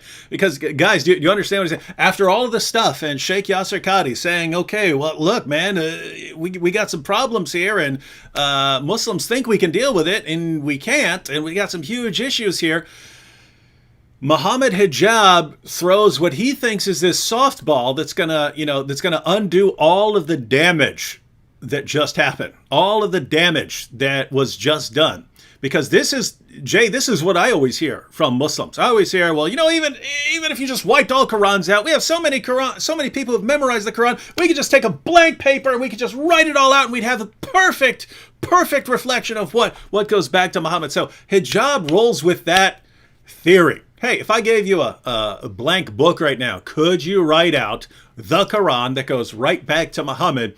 And Yasir Qadhi, not an easy answer. Hijab, well, it should be an easy answer. It's not an easy answer. You're pushing me. Don't push me on this one. And it's Then he says something that's very revealing. And I see you don't have the clip, so let me just go ahead. I wrote it down. He says, this issue of Qira'at has troubled Muslim scholars from the very beginning. And he says, we are a group of 15. There are 15 of us that are now discussing this. So this is 25 years later. He had this crisis there in Yale. And now 25 years later, he is now getting 50 scholars, 15, to go and try to come up with some type of answer. And he says, there are 15 opinions about this, but none of us have an answer fully the question that are raised. We can't even answer it yet. And he goes on and says later on that he has been spending the last 25 years, especially the last 10 years, he has been going deep. He talks about that, going deep into it. And then when Muhammad Hijab says, okay, well, what about that blank piece of paper? What are you going to put on it? He says, don't talk about it now. After this recording, we can talk about it. And why don't you take my class? Because if you can take my class, there you can find the answer. It's fascinating. We cannot answer this question in a 20-minute interview. Thus, I have never brought this topic up myself, he says. Well, isn't that interesting?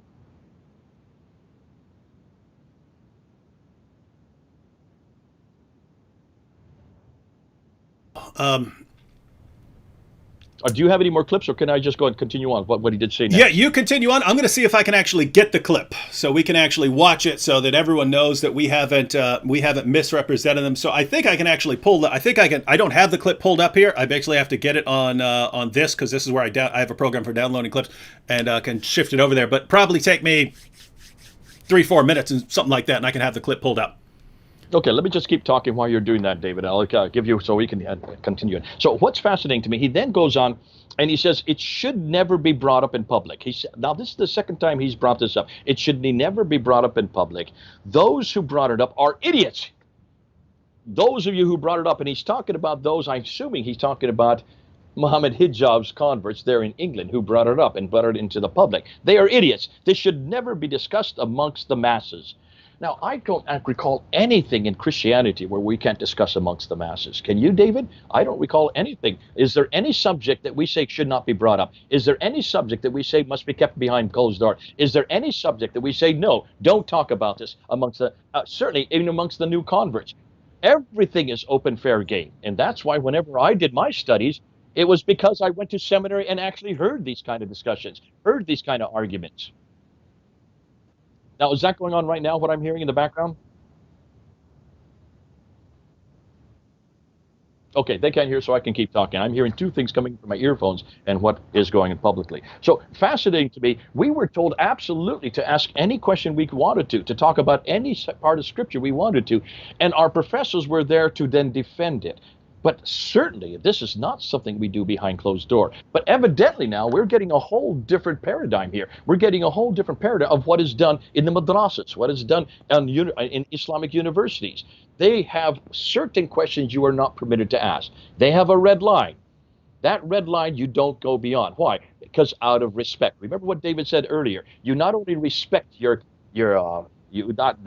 teachers, you don't respect those who have gray hair like me. I wish that was happening today here in the West. But you respect also these questions. You respect the Quran. That is not what we saw happening a week ago there on May 8th. Because there here you have Muhammad Hijab who wanted an answer at this time. So then he puts his hand out a second time. And he says, what is it you're going to put here? What are you going to write? And then he said, listen, I've never ever, this is Yusuf Qadhi, I have never talked about this in public. You won't see any video of this in public with me. He says, because I don't want to say something that will embarrass the Quran. So let me be the problem. I want me to be the problem. I don't want the Quran to be the problem. Let me be the fall guy. Let me say I don't know what I'm talking about. Let me say that I cannot come up with an answer. I would rather be the one that gets the embarrassment. I would rather be thrown under the bus, but not the Quran. We must not let the Quran be put under the bus. Why? Because Allah preserves His Quran. Allah preserves His word. Chapter 10, verse 15. Chapter 15, verse 9. Chapter 18, verse 27. He had no other recourse but to go back to the Quran, to go back to this preservation, to go back to this mantra. And then finally it comes up. He says that all the qira'at in the Quran, he finally says, when Muhammad Hijab gets exasperated, puts out his hand one more time, he says, what is going to be there? And then finally he says, all the qira'at are the Quran. To understand this, take my class. Because it takes background and information. And that was fascinating is what he did next. He went into what I call a mantra. I don't know if you mean what I mean by that. He went into this narrative that he had memorized. And he just started looking at the camera. And he says, the Quran is the uncreated speech of Allah. The Quran is preserved. The Quran is known. The Quran is mutawatir. Mutawatir means a successive isnad. All the qira'at are the Quran. All the qira'at are the Quran. Are you getting that? That means all of these 93,000 differences that Hattun's team has now found in these 37 different Qurans that she now possesses there in London. Just looking at 23 of them, they've already found 93,000 differences. So all these 93,000 differences are the Quran. All are authentic. Leave it at that, Muhammad. Beyond this requires background information. take my class. It is enough to know that the Quran is the speech of Allah. It is protective. It is protective. What he's referring to, there is chapter 10, verse 15. There is chapter 15, verse 9. There is chapter 18, verse 27. He's just come back onto this narrative that he has been taught since he's a little child. This is the narrative that all Muslims are taught. And they're taught never to question this. You do not question the preservation. You do not go beyond that red line. You give respect to that book. Why? Because the Quran demands it. So therefore, rather than even answer this question, don't even answer the question, just go into this little mantra that's memorized, that they all have memorized. And we saw that vividly there in this interview. Go ahead, David. I'll put it back to you. Let's see. I believe I have found the clip, created the clip, and shared the clip over here. And wow. So the clip I wanted to pull up because it's so huge, because it's sort of at the end of all of Yasir Qadhi's admissions and acknowledgments and just the embarrassing dumpster fire of an interview for Islam, how bad this was. At the end of it all, Hijab tries to bring it around, tries to bring things into his safe space, right? I at least know that you could just rewrite the Quran and write exactly what goes back to Muhammad. So let's go ahead and watch a little of this clip. And I have a longer clip. I'll probably play 45 seconds of it or so, and then we'll pause just for review here, because this is really, really important, especially after all the discussion that preceded it. Let's see what Hijab says here. So I think if I were to give you a blank mushaf, yeah, and tell you to write what is munazzal verbatim from Allah into that mushaf with no human interference, would you write something which corresponds? It's not an easy answer. It's not an easy yes or no. It is enough for the Muslim to believe that the I think Quran this should be an easy yes or no, though. Yes, Qadhi. I have to. Okay, very, very well. So, yeah, Muhammad, after we get off this phone call. I just wanted to pause it there because, man, we could watch that like 20 times. Notice the flow of the discussion here. I'm going to throw you a softball here. Obviously, you being a great scholar, you could put together, even if you're acknowledging there are all these problems and all these questions we might not be able to answer, at the very least,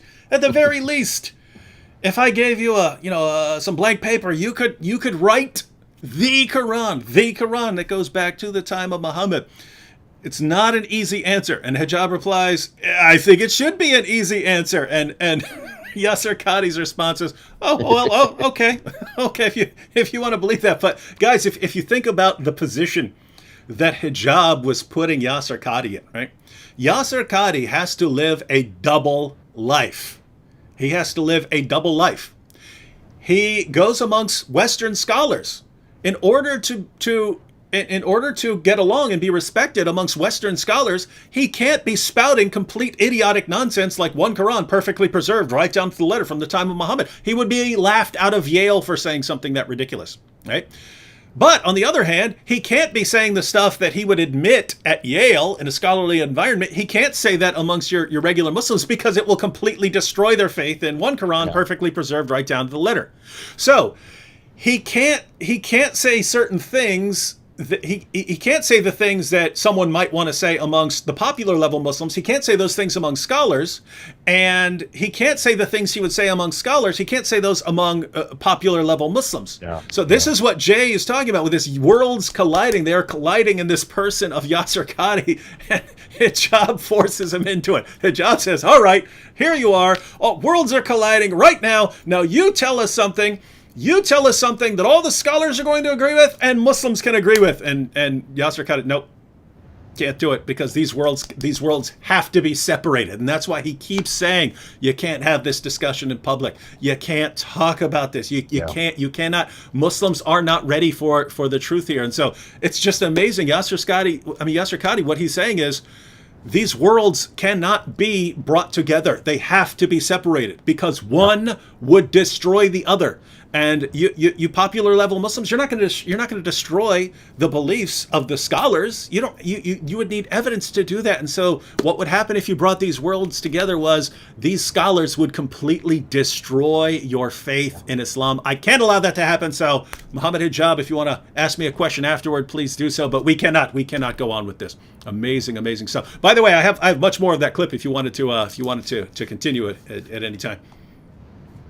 Right. So then, are we going to show any more clips, or that's it? That we're going to stop? We can continue with that clip. I paused it right there because that first like 40 seconds was so beautiful. Go on with the clip, because this is where it all comes out. This is where it really comes to a crescendo, and then finally comes to doing denouement. So go ahead, show the rest of it, and let's unpack that. All right, here we go. Let's have a number of discussions. No problem. I'm very open with advanced students, but these issues should not look. It is kalamullah, what is going to be written. It is kalamullah. It is what would you write? You're pushing me. And I'm saying it's not hikmah to listen. I have a condition. Like I said, everything I say is going to be factual. If I wanted to do tawdiyah and whatnot, I would do it right now in front of you. There is no need for tawdiyah. The Quran is the uncreated speech of Allah. The Quran is preserved. The Quran is known. The Quran is mutawatir. And alhamdulillah, all of the qira'at are the Quran. All of the qira'at are authentic. Alhamdulillah. Leave it at that, ya akhi. Beyond this, honestly, I have no problem. We'll have discussions or take my class. But beyond this requires... So yeah, I have more if you want to continue on by that, but he kind of made his point. Leave it at that. Leave it at that. If you want any more than that, you have to take my class. Can't discuss this in public. Can't have this discussion. Muslims are not ready for this information, so we have to hide it from them. If they start realizing there is a problem, we have to go into panic mode, start closing stuff down, filing false copyright claims, taking down the comments section. This is Islam, ladies and gentlemen. You guys have no one to blame except your leaders for lying to you like this, and yourselves for letting them get away with it. Right, you're the ones who let them get away with it. All right, what are your thoughts, Jay? David, I mean, we could go on. I don't think we need to do any more. I think we've done the damage as far as looking and just unpacking what he said so far. The damage has already been done by Yasir Qadhi. He is caught between a rock and a hard place, and I feel sorry for him. Me too. I absolutely do feel sorry for him, and I have the same sentiments you had from the very beginning. I don't know what I would do in that position. We don't have that problem in Christianity. We don't have that problem with our scriptures, because we don't have those kind of claims to defend to begin with. But more than that, we would never suggest in front of a camera that ask me this question. Wait till after the camera is down. I'll talk to you one-to-one, or take my class. Why would you want to take his class if he can't even answer the question in 5 minutes in front of a camera? What is he going to tell you in his class that he hasn't told you already? And if you cannot say this in public, then what's the purpose of spending years, 25 years, he says. He's going to say that later on. And that the last 10 years, he's gone deep into this to try to find out. He has 15 others that are working with him to try to come up with a solution on this. And yet after 25 years, they still don't have a solution that they can communicate it to the camera, that they can communicate it to me, that they can communicate to Muhammad Hijab. And if they can't communicate it to the camera, or cannot communicate it to me, and cannot communicate to Muhammad Hijab, then where in the world and what is left for Islam? Because what they're basically saying is there is no answer. This is too much cognitive dissonance. We don't know what to do with this. Mm-hmm. Rather, just don't ask me this anymore. But he does give an answer. At the very end, he does give an answer. In fact, he already intimated in that last bit that you were just going through. He says all of the qira'at of the Quran, all of the qira'at are authentic. Every one of them. That means all of these. Here they are. These are the 30 qira'at. Here are the 10, and here are the 20 on this side. These are the first 7 right here. These are the first 7 that were then canonized by Mujahid and look at his dates, 936. And these are the ones that are supposedly from the time of Muhammad, right? Take a look at their dates. Do you want me to read their dates to you? Yeah. Look at the dates they died. So Nafi died in 785. He was born in 689. Was he living at the time of Muhammad? Mm-mm. Muhammad died in 632. That's 50 years later. Ibn Kathir died in 738. He was born in 666. So he was nowhere around. That's 30 years after Muhammad died. He was even born.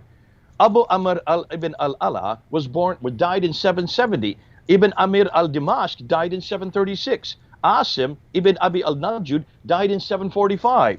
Hamza al-Zayyat died in 772. Al-Kisa'i died in 805. None of these guys were living when Muhammad was living. None of them were there. So how could these be the 7 readers that Muhammad's referring to? How could these be the 7 qira'at that Muhammad's referring to, the 7 recitations? They were not even from the same century Muhammad lived. Have Muslims looked at this? Are you looking at the dates? But hold on a minute. Another 3 were added. These 3 down here. And these were added by Al-Jazari in 1429. That's the 15th century. Look at their dates. 748, 821, 844. That's the 9th century. That's 200 years later. Hold on a minute. These 10, are these 10 this book right here? Where did this book come from? Where did this Quran come from? Do you know, David? What's the name of this book? Who is the one that this is taken from? Are you talking about the Hafs? Hafs. Yeah. Who is Hafs? Have I said his name so far? Depends on who you ask, though, because some would say he's a deceiver. But go ahead.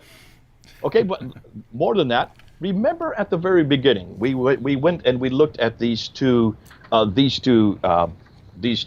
we called Al-Bukhari, Volume 6, Hadith number 509 and 510. And 510, we went through this purposely. I wanted you to go through this purposely because at the time of Uthman, so we're talking about 652, Uthman turns to Zayd ibn Thabit, who he is now called to rewrite the Quran a second time, and he says to him, write it in the Qurayshi dialect. That means you have to write it in the dialect of the Hijaz. The Quraysh is where Muhammad lived, supposedly, and he lived in the Hijaz, which is in the central part of Arabia. This is not up in Syria. This is not way over in Iraq. This is in Arabia, and that's the Qurayshi dialect that they spoke in that place. So they're supposed to write it in that Qurayshi dialect, right? Mm-hmm.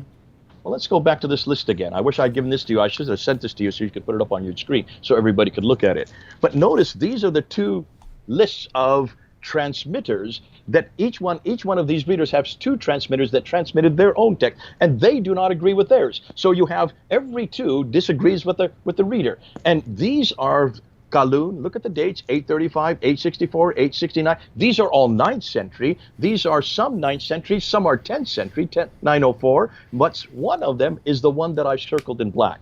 The one I've circled in black is the one that was finally chosen in Cairo in 1924. In Cairo in 1924, they had a problem with the educational authority because all the high school students there in Cairo were answering different on standardized tests. They were giving different answers. And the reason they were giving different answers because the Qurans they were using were all different. They had 30 different Qurans that they were using, 30 different answers. There's no way you could have standardized tests. So they went to Al-Azhar University. They went to a man named Muhammad Ali ibn Al-Huzayni Al-Haddad. That's his name. Muhammad, have you heard this name before? Ibn Al-Huzayni Al-Haddad. Remember that name. Because he is the one that chose Hafs. He is the one that chose Hafs, but he doesn't give a reasoning. Now, if he was going to choose any of these 30, why didn't he go back to the first 2? Why didn't he go back to the first 7? Why didn't he go back to the first 10? And why didn't he go back to Mecca and Medina, to the Qurayshi dialect? Remember, that's what Uthman said at the very beginning. It must be in the Qurayshi dialect. That would therefore refer to either Nafi al-Madina or Ibn Kathir al-Makkah. Those are 2 of the readers that come from the Hijaz, from the very area that Uthman is saying you must have this dialect. So why did Muhammad Ibn al-Huzayni al-Haddad choose those 2? He didn't. Who did he choose? This guy, way over here. Where is he from? He is from Kufa. Where is Kufa? Kufa is in Iraq. This is the Shams. Remember right there in what we talked about at the very beginning of the hour? They said that Hudayfa comes to Uthman and he says, we've got a problem because these people in Shams, they have a completely different recitation. This is the recitation that does not agree with our recitation. Make sure that they don't have different Qurans like the Christians and the Jews. So Uthman says to Zayd ibn Thabit, come here and rewrite the book, rewrite the Quran in the Qurayshi dialect so that those in Shams do not have a different recitation, so we have the correct recitation. So what does Muhammad Al-Huzayni Al-Haddad do? He doesn't go back to the Qurayshi. He goes to Shams. He goes to the very thing they're not supposed to do, and he chooses a guy named Hafs who died in 796. Muhammad died in 632. This is 244 years later. This is hundreds of miles away and hundreds of years later. What an idiot! And why has no one brought this up before? But hold on a minute. Hafs was chosen in 1924 for Cairo, right? What happened when he chose that derivation for the city of Cairo there in Egypt in 1924? Do you know what happened next? What did they do with all the other 29 that disagreed with Hafs? Didn't they have to drown them or something?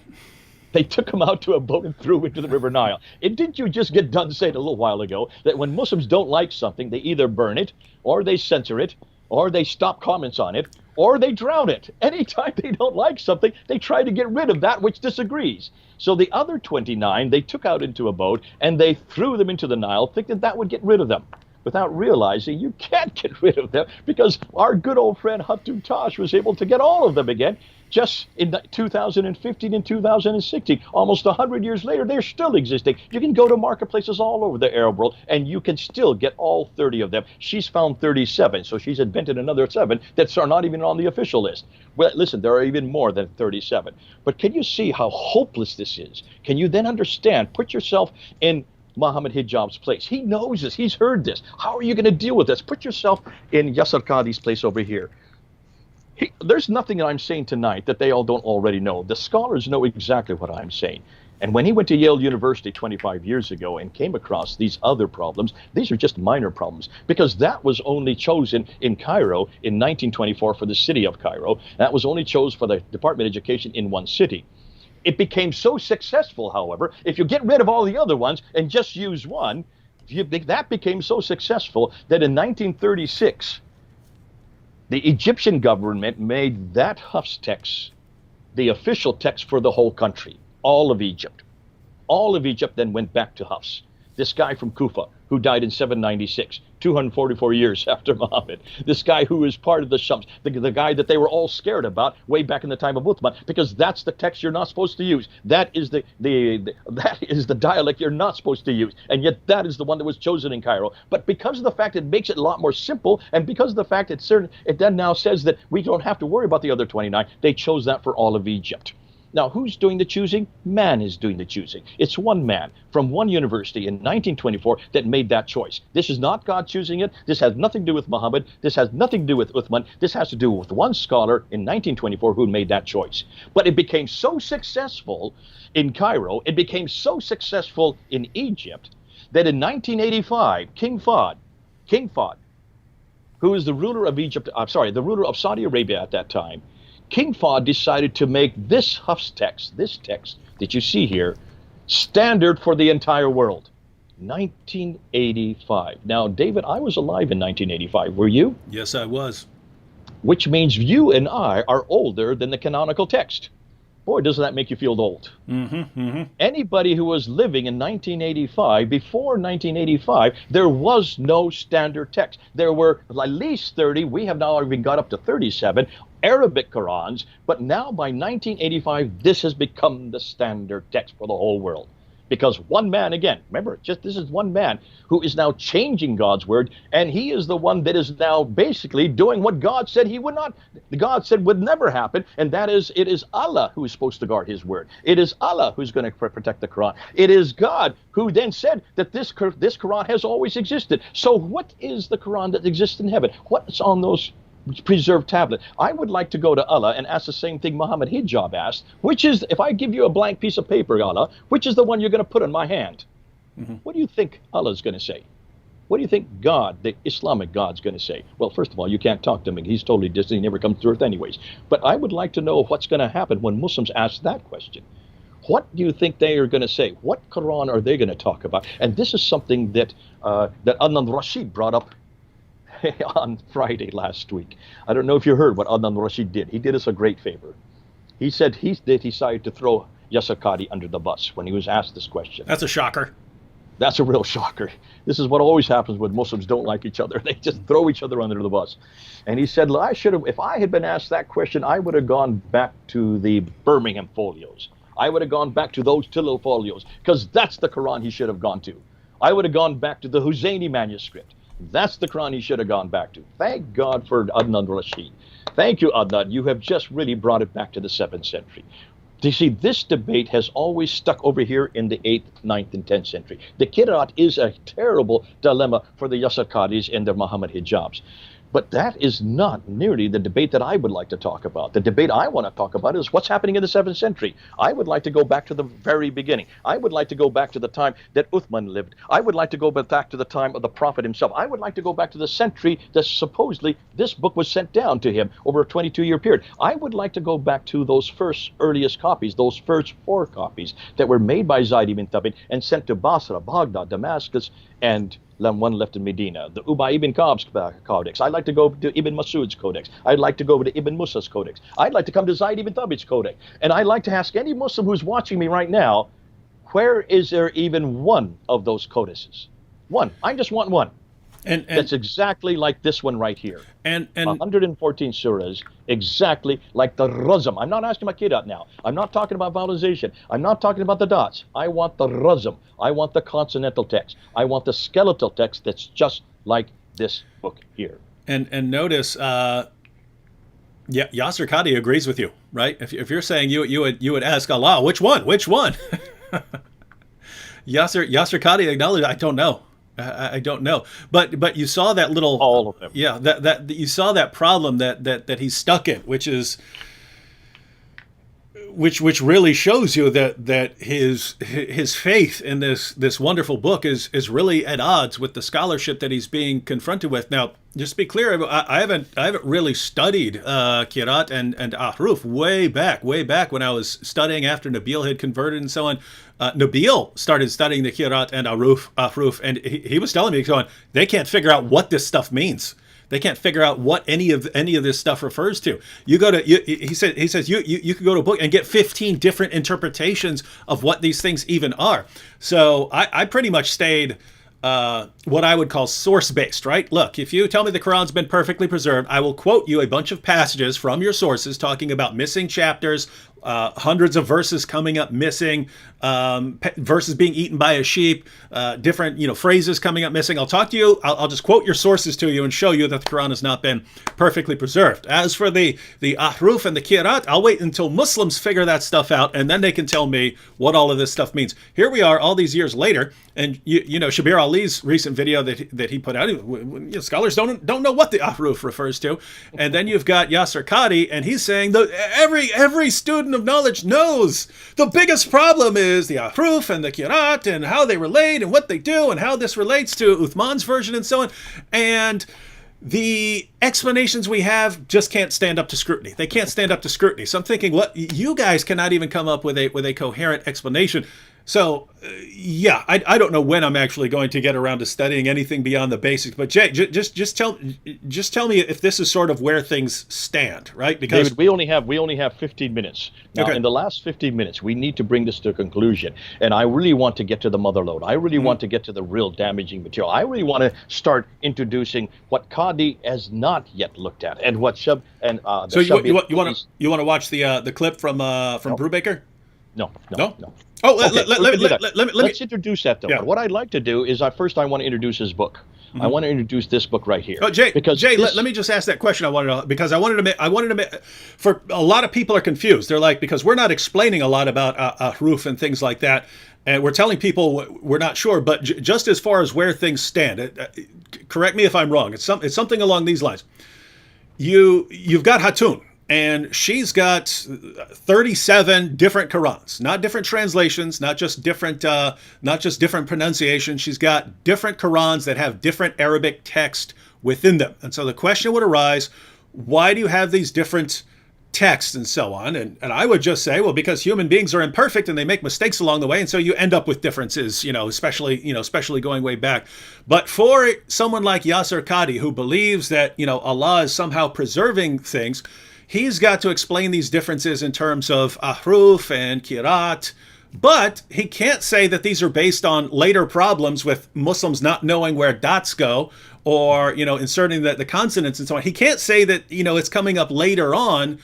So he has to say somehow all of this goes back to the beginning and we just can't figure out how, and it's a one big massive mess, and that's why we can't discuss it in public. Is that basically the kind of takeaway story? No. And I think we need to be careful because Muslims are going to say that's all that we think. That's wrong. What we're saying, and this is much more. I don't mean what we're saying. I mean, Is that And that's not what Muslims are saying either. okay? And Yeah, that's what they're not saying. that's what I'm And trying to why get. if you I'm look trying at- to get the relationship here. If you look at Shabir Ali's, and this is why Shabir, we have to be careful that we don't give them the wrong message. When the Quran was written down, I don't know if you can see this, but when the Quran was written down, this is we have the Samarkand and the Sana. These are two of the earliest manuscripts right here. You notice there are no dots on them. See that? This is known as Razm.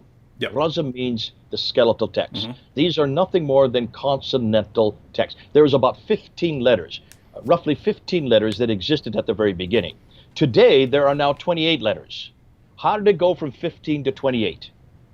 Right? When I took Arabic, this is what was taught me. At the very beginning, there were only 15 letters. Well, in order to know because there's so many different ways of saying something, they had to put dots to make a distinction. Those dots were then added around the 8th century and the 9th century. They were canonized in the late 8th century. So by the early 9th century, when you have all these different Qira'at, you had then many different scholars and students who were putting their dots in many different areas, as I said earlier, and that's where you get the Qira'at, the many different readings. Yeah, that's what I'm saying. Yeah, so just because I'm trying to get this straight for myself, because I'm not completely clear on this, because when I ask Muslims about it, they give all kinds of different explanations. What I'm saying is, when we have all these different modern versions of the Quran, and what I'm saying is, would someone like Yasser Qadi explain that in terms of going back to issues of Qira'at and Ahruf? And you would say that Qira'at comes along when they end up putting these dots in different places and end up with different terms. But since Yasser Qadi has to believe that all of this goes back to Muhammad, he's got a problem. Back to Muhammad, though. What goes back to Muhammad? Not the Qira'at. Even though Ibn Mujahid said that there were 7 readings, there were really, let's just throw that out the window. Muslims would actually be better by not saying that, because you cannot get 7 readings in a written text that early without the dots and the vowels. However, what you can do, and what they should be saying, and they are saying this, Shabir Ali, it does say this, and Yasser Qadi, if he wherever it would communicate it better, does say this, and that is that the Razm is the same. The Razm is exactly the same. The skeletal text in the Hafs, in the Kulun, in the Duri, all of these are exactly the same on all these manuscripts. So that's why they're all the Word of God, and they all go back. That's right. Okay. So the Qira'at, it really is nothing more than a set of disputes by different readers and different reciters in the 8th, 9th, and 10th century, late 8th, 9th, and 10th century. But the early 8th century and the 7th century is a completely different problem. And this is why I got so excited that Adnan Rashid finally got us back to the real problem. And this is a much more damaging problem, because the real problem is, what about these manuscripts who don't have dots? This is the Razm. And this is what they claim has never, ever changed. This is the unpreserved Quran here. This is the Quran that has never changed. And it's the Razm that you will see in every manuscript is exactly the same. Now, that's why Dr. Dan Brubaker, you know him, I know him, he did his doctoral thesis. He had heard this since, well, I've heard this for 40 years, this idea that the Razm is the same. The way that you dot it will change, and that's all we're talking about are the different dottings.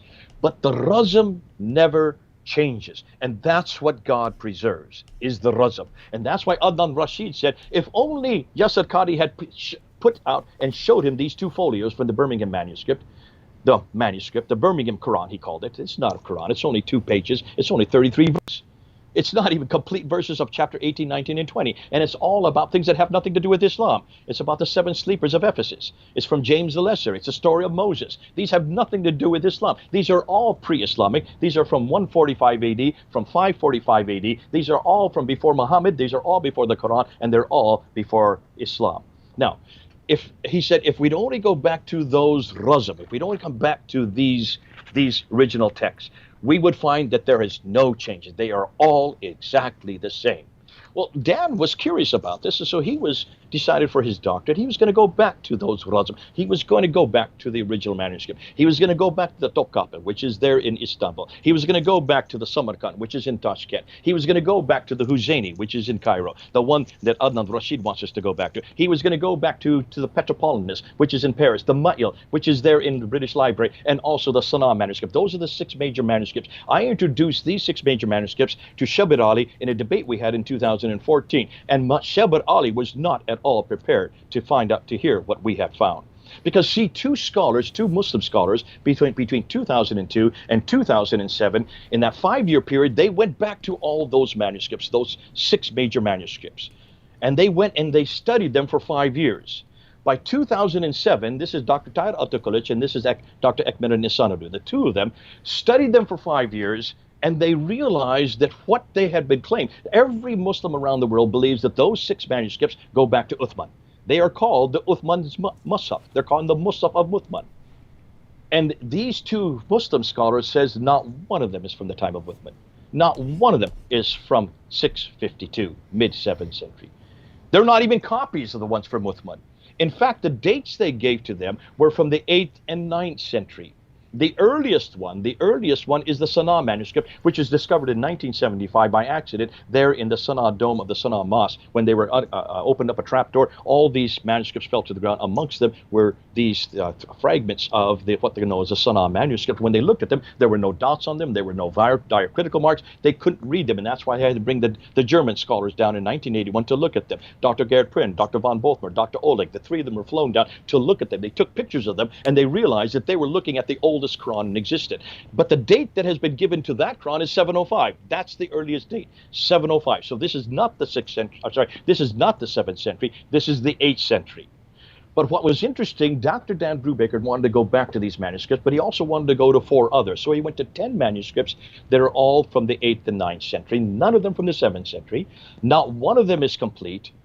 And he found that not one of them agrees with each other. Now, this is what Dr. Atukulic and this is what Ekmeleddin Ihsanolou said. But what Dr. Dan Brubaker wanted to find out was what in the world can we find when we look at the ahruf? I'm sorry, excuse me, at the ruzum, at the skeletal text. And he started finding these kind of things. I don't see if you can see it. Can you notice that there is a word there that's in a different color? Can you notice there's a word there, Allah, which is out in the margin? It's not in the text. It should be right here. There's another word there where it should be replacing, but it's not been replaced. This is a human intentional change. Are you getting that? This is not accidental. This is an intentional change. You can see it's a different im, it's a different nib, it's a different ink. It's done much later than when the original manuscript. There's 1, 2, 3, 4 changes, intentional changes on just this one page. Now, what he noticed as he started looking at these, he came up with 800 of these by the time he did his doctoral thesis, finished his doctoral thesis in 2014. Let me just show you this one right here. Take a look. You can see 9 different squares. In every one of these squares, if you look at it carefully, you will see the name of Allah, the name of God, that has been added above the line. In every case, it's been added at a later date above the line. Of 8 of them, except for this one here, all the 8 of them, you don't need the name of Allah there. Why were they added? Why did they add Allah's name afterwards above a line in a different, now this is black and white, but if you look at color, it's in a different color, it's in a different ink, it's in a different style of writing. The name of Allah had to be added. Why did it have to be added? Because for 8 of them, you don't need it. It's understood it's talking about God. So why did they add the name Allah in 9 different places on the same manuscript? Actually, there's 12 that have been found. In every case, the reason they had to put the name Allah there, the reason they added the name of Allah, is because it now agrees with this Hafs text. It now agrees with the standard text. It has now been standardized, which means these have all been censored. These have all been changed so that they agree with the Hafs text. But that's not all they did. They did many other things. Let me give you this one. They did coverings. The Huzayni manuscript that Adnan Rashid wants us to go back to. If you look at the Huzayni manuscript, take a look at that one page. That's just one page of the Huzayni manuscript. When you look at that one page, you will see covering after covering after covering. 1, 2, 3, 4, 5, 6, 7, 8. 8 different coverings on one page. And where you see the coverings, there's nothing written over top. So when you read it, it's very difficult to read, isn't it? In fact, it looks just like chicken scratches. So why were all these coverings there? Well, once you cover all these up in just one page, that which is left over now agrees with this text, now agrees with the Hafs text that was canonized in 1985. Actually was chosen in 1924. And in every case where you see these erasures, here, let me just show you a case of erasures where they have erased not only parts of words, sometimes an entire line, sometimes an entire phrase. These are just 20 that he gave us examples of. Let me just show you one here. Here's an eraser right here. Here you can see where they've erased. We don't know what was written there first. But now, by erasing that, what's left behind now agrees with the Hafs text. When you look over here, I'll just give you another example. Here's an example where they've written an entire line between the line. They've added almost an entire sentence.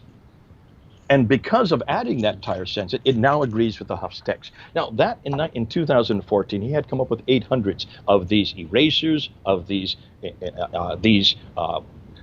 erasing with coverings, these coverings with erasing with writings over top, these insertions, all of these he found 800. And so that's what I confronted. I remember confronting Shabir Ali with this back in 2014. Since 2014, he has now found 4,000 of these corrections.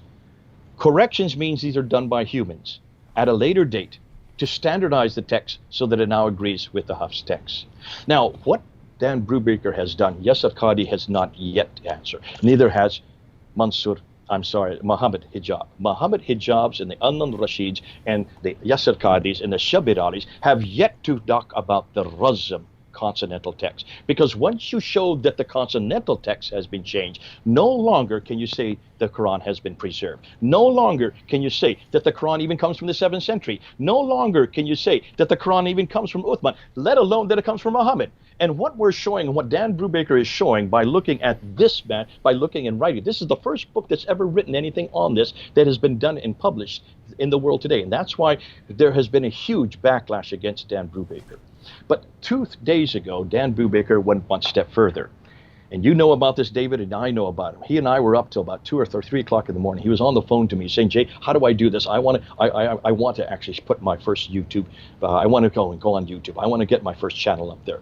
So he started his first channel, and it's called Variant Quran. What a proper name. What a best name to call a channel. Variant Quran, Variant Quran.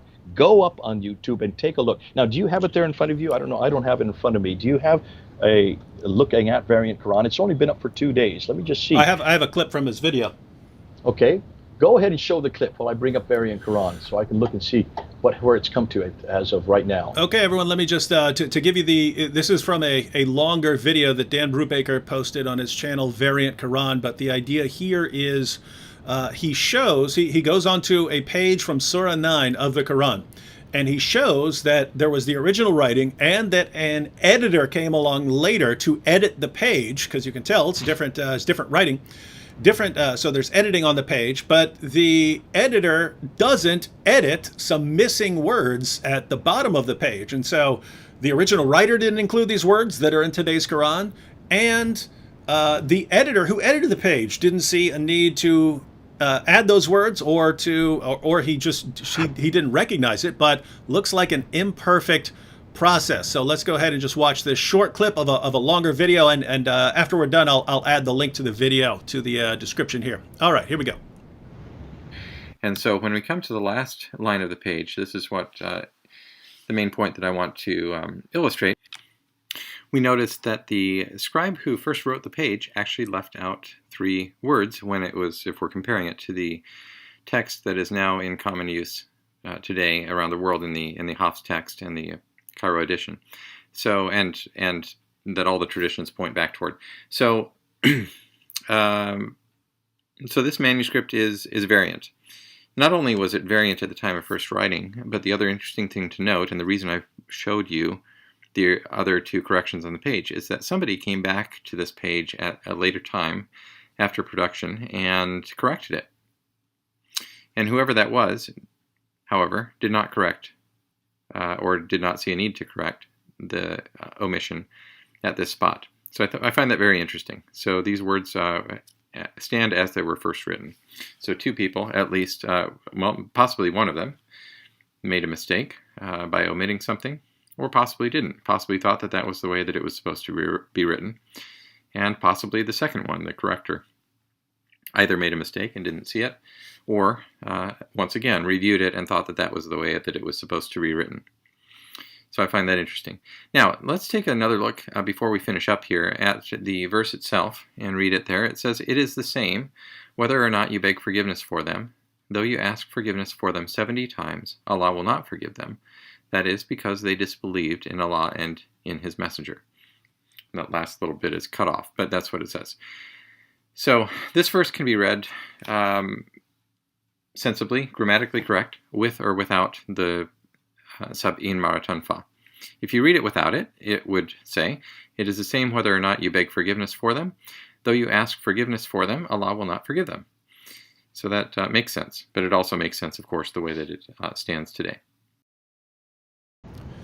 Now, Jay, let me just ask, if one manuscript includes 70 times, and another manuscript doesn't include 70 times, is that simply a difference in dialect? Or is that something that goes beyond? In other words, is there one dialect of Arabic where they would say 70 times by being completely silent, and then you go speak another Arabic dialect and they say 70 times by actually saying 70 times? Can you explain this difference in terms of dialect, or is this something that goes beyond mere dialectical differences in the manuscripts of the perfectly preserved Quran, which there are no variants anywhere because it's been perfectly preserved right down to the letter? What are your thoughts? Obviously, you've answered the question. You're doing it with tongue-in-cheek. This has nothing to do with dialects. This has nothing to do with Qira'at. This has nothing to do with Ahruf. This has nothing to do with different readings. These are completely different words. When you take 70 or you add 70 at a later date, you're actually changing the text. You're actually changing the meaning. And in some cases, you can see that this changes the theology. And that's why you noticed all that Daniel was willing to say, isn't that interesting? How many times did he say, isn't that interesting? And that's all he's going to say. He's not in it to actually come to conclusions. We need to come to conclusions. And it's obvious that's just the first. He's going to be putting one or two up every week. He's got 4,000 of these he can put up. 4,000. These are just the simple ones just to get started to help the people along. But if the Muslims are listening, and I hope you're listening, Muslims, this changes the razm. This changes the skeletal text. This has nothing to do with dots. This has nothing to do with vowels. This has nothing to do with Qira'at. This has nothing to do with Ahruf. This is actually our different texts. That is why if Uthman really was given completely different manuscripts, can you then understand why he had to burn all of them? Because these were completely different readings. These are completely different sentences, different verses. These were different Qurans. And this shows human intervention at the most base level, which destroys any notion that this book has been preserved. Your God did not preserve this book. From the very beginning, he couldn't preserve this book. You can see, I don't know, and what I'd like to know, and what we're doing right now, we have a team that is now getting together. We're looking at all the manuscripts. We're going beyond these changes. We're looking at the text itself. We're looking at the razm after verse by verse. We're comparing the Hafs razm, not the Qira'at, not the dots. We don't care about the dots. We just want to look at the skeletal text. We're looking at the Hafs skeletal text, and we're comparing it with the Topkapi. We're comparing it with the Ma'il. We're comparing it with the Huzayni. We're comparing it with all the other major manuscripts. And what we are finding, we're not going to publish it. We haven't gone public with it. But when we go public with it, wait till you see what we're going to show the world. This text, this script, this Quran has gone through many different derivations. There has been human manipulation from the very beginning. But the question I still want to ask, like I said from the very beginning, notice all these that we're comparing with the Hafs text. All the manuscripts that we're comparing with the Hafs text are from the 8th and 9th century. Where is the 7th century Quran? Remember, we're not talking about like the biblical manuscripts, which were written on papyrus. Papyrus disintegrates within 100 years. None of these were written on papyrus. These were written on vellum. These were written on parchment. These were written on animal skins. Those get preserved for thousands of years. So if there were 4 of these that were written by the Caliph controlled, by the time that he wrote these, by the time Uthman was in power, he had already controlled from Tripoli all the way to Afghanistan. All that land was under control. He had control of everything. And those cities are still in Islamic control today. And for 1,400 years, they've been in Islamic control. Where is there even one of this earliest manuscript? Where is this Uthmanic Quran? Where is the 4 that were begun at the very beginning? Because we want to look at those 4. I don't want to look at fragments, because when you go up on Islamic Awareness website, they have been able to come up, they say now, that they can come up with 96% of the Quran by 719. That is the 8th century. And when you look and you go up on their Islamic Awareness website, they have 63 different Qurans. None of them are complete. They're just a little fragment here, a little fragment here. 63 of these fragments that they've amalgamated together, and they are saying that these are all from before 719. Well, we're not talking about 719. I'm talking about 652. Mm-hmm. Who cares about 719? But have you looked at those 63 fragments? Do you know if any of them have any corrections? And have you even dated those 63 fragments? They haven't even dated them. So where did they get this notion that these are from before 719? Boy, wait till you find out what we're now discovering. I can't introduce it right now, David. That's going to come later because we're still putting it all together. We're still getting the dates on this. But we're going to show you there was no Quran whatsoever from the 7th century. There is no Quran whatsoever from 652. Even the Western scholars like Van Putten, they are just, all they're saying is we talk about a Q Quran. We're talking about a Uthmanic that we would like to think exists, like a Q Bible, a Q Quran. That's all they can talk about, an archetype.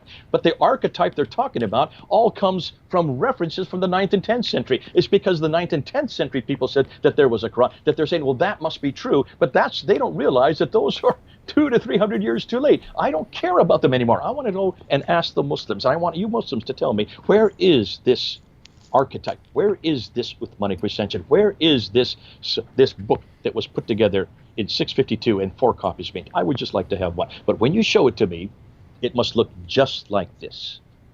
Not the dots, not the vowels, the razm, the skeletal text must look just like this.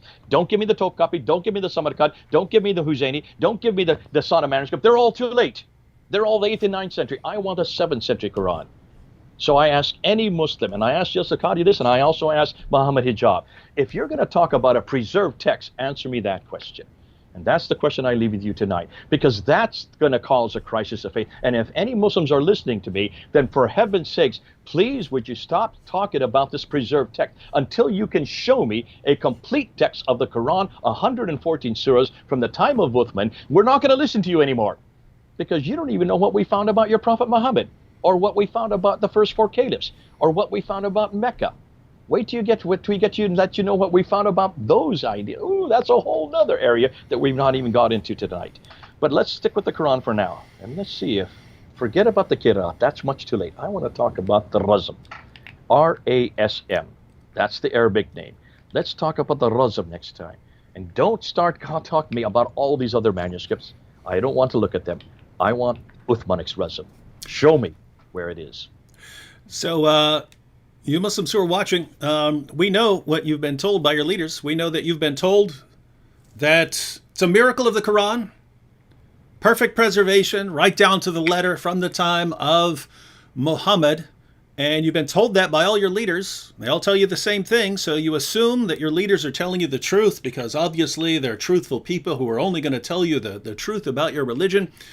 And much like Yasir Qadhi, you have to go outside of Islam to hear any serious challenge to that claim. You don't bring up the serious challenges. You push slightly and then you accept whatever answer you're given. That's what Yasir Qadhi says you do, right? The challenges have to come from outside. And interestingly, in that little interview, Yasir Qadhi said that when the Western scholars challenged them, he goes, "We know they're right. They're quoting our sources. We know what they're saying is right." So what he's saying is, we accepted an explanation that does not fit our own sources, and the Western scholars have to point out to us that our explanations do not even fit what our own sources say. So he's pointing that out to you. So that's Yasir Qadhi talking about the scholarly level. But here we are at the level of dialogue and conversation, and we're telling you that when we go to your sources and when we look to the history of your book, we find your claim about perfect preservation very strange, because we read about Muhammad telling his followers there are 4 people that you should learn the Quran from. Those 4 people couldn't even agree on how many chapters are supposed to be in the Quran. They do not agree with the Quran you have today. Muhammad's own top scholars of the Quran couldn't agree, even according to Yasir Qadhi. He said that Ubay was the master of the Quran. Guess what? In Sahih Muslim, Umar, the second of the rightly guided caliphs, said Ubay was the best of the reciters, but we have to leave off some of what he recites. He says we have to leave it off. And Ubay replies, "I got this directly from the mouth of Muhammad. I'm not leaving it for anything whatsoever." So there's a dispute amongst Muhammad's own companions on this issue. We read about those things. We read about Abu Musa in Sahih Muslim. Abu Musa saying that 2 entire chapters of the Quran were lost because Muslims were too lazy to recite them. 2 entire chapters lost. We read about more than 100 verses just being lost from Surah 33 because the people who had those memorized died in battle. We read about verses being eaten by a sheep, and that's all. Then we get to the issue of today. Even after Uthman burns all the manuscripts to cover up this giant mess, even after all of that, you still end up with all kinds of differences, not just in dialect, not just in pronunciation, textual differences. You have Hatun Tash has 37 different Qurans with different Arabic texts, and people try to explain them with some mixture of ahruf and qiraat and somehow going back. They're trying to explain it all. Do you have any idea how delusional and insane it sounds to look at all that and say, yep, miracle, perfect preservation right down to the letter? The only miracle here, if there were one, if there is a genuine miracle, besides the miracle that you could believe that there is a perfectly preserved Quran, if there is any miracle here, it would be this. The Quran has all the characteristics of a book that has been changed repeatedly, that was copied and recopied by fallible human beings who made one giant mess. It has all the characteristics of a book that's been changed over and over and over again. If that's miraculous preservation, then the miracle would be, how can a book have all the features of a book that's been corrupted and not be corrupted? That's your miracle. What you're telling us is the Quran has all the features of a book that's been corrupted, and yet it's perfectly preserved. Well, that would be a miracle indeed. Final thoughts, Jay, and then we can close out. Yeah, I think it's fascinating. I'm thinking as a Christian listening to all this, and I'm so glad we have the Bible. My goodness, am I glad we have the Bible. The Bible has already passed every one of these tests, and the Bible doesn't make the claims. We don't make the claims we have about the Bible. Remember, as I said at the very beginning, the Muslims have to say that this book is eternal because the Quran says so in chapter 85, verse 22. The Muslims have to make the claim that this book was sent down to a man named Muhammad between 610 and 632 for 22 years. The Muslims have to make the claim that this book is complete at the time of Uthman and then sent out to 4 different cities. The Muslims have to make a claim that this book has never changed in 1400 years. So eternal, sent down, complete, unchanged. Those are the 4 things they all claim. And I've heard this since, my goodness, since the beginning when I started getting into this in the 1980s. Now, we would never make that claim about the Bible. We would never make those 4 claims. It is not eternal. It was not sent down. Complete, but we don't have the originals. Unchanged, we know where the changes are. We're admitted. We're transparent. We even warn the readers in the Bible. But see, this is not the only Word of God that we have. Yes, this is the Word of God. But there was another Word of God, the Word of God, the Logos, who took on human form in John chapter 1, who entered time and space and dwelt for 33 years amongst us, the Word of God. Now let's ask those 4 questions about Jesus Christ, because he is the Word of God, is he not? Is Jesus Christ eternal? Yes, he is. Was Jesus Christ sent down? Yes, he was. Is he complete? Absolutely. Is he unchanged? Never changes. So the very 4 things that Muslims have to find for their Quran, for their revelation, we find in Jesus Christ. Everything you Muslims are looking for, everything you Muslims need, we've got in Jesus Christ. Come on home. Come on home. We've got what you want, and his name is Jesus Christ. God bless you. It's been great being with you, David. It's been fun. This is the first time we've done this together. We've been on other platforms, face-to-face there in California and also in Ethiopia. But it's good to finally be with you at your channel. You've done a great job. It's been terrific to see how you've been really bastioning the church, and you've been really helping us out and defending us and taking Islam up for these many number of years. But God bless you, and also you Muslims. You look deep inside you and now realize that your Quran is not eternal. It was not ever sent down. It did not come from Muhammad. It did not come from Uthman. It didn't even come from Abdul Malik. It looks like it was introduced in the 8th and 9th century, changed, as David said, over through the centuries, and finally canonized in 1985. Well, that's not a book you can defend anymore. Come on back from this book back to this book. Come back to the bigger, the better book. It's bigger for a reason. That's why we keep it nice and big. Come back to the man behind this book. Leave Muhammad. He really didn't do anything. If there was no Quran for him to receive, if there was no Quran to him to pass on, if we know it now it does not come from Muhammad, well then forget that book and come back to this book, but forget that man, because then what's the purpose of Muhammad? What's his purpose? If he had nothing to give you. He's not a man to follow, but Jesus is. Come back away from Muhammad, back to Jesus.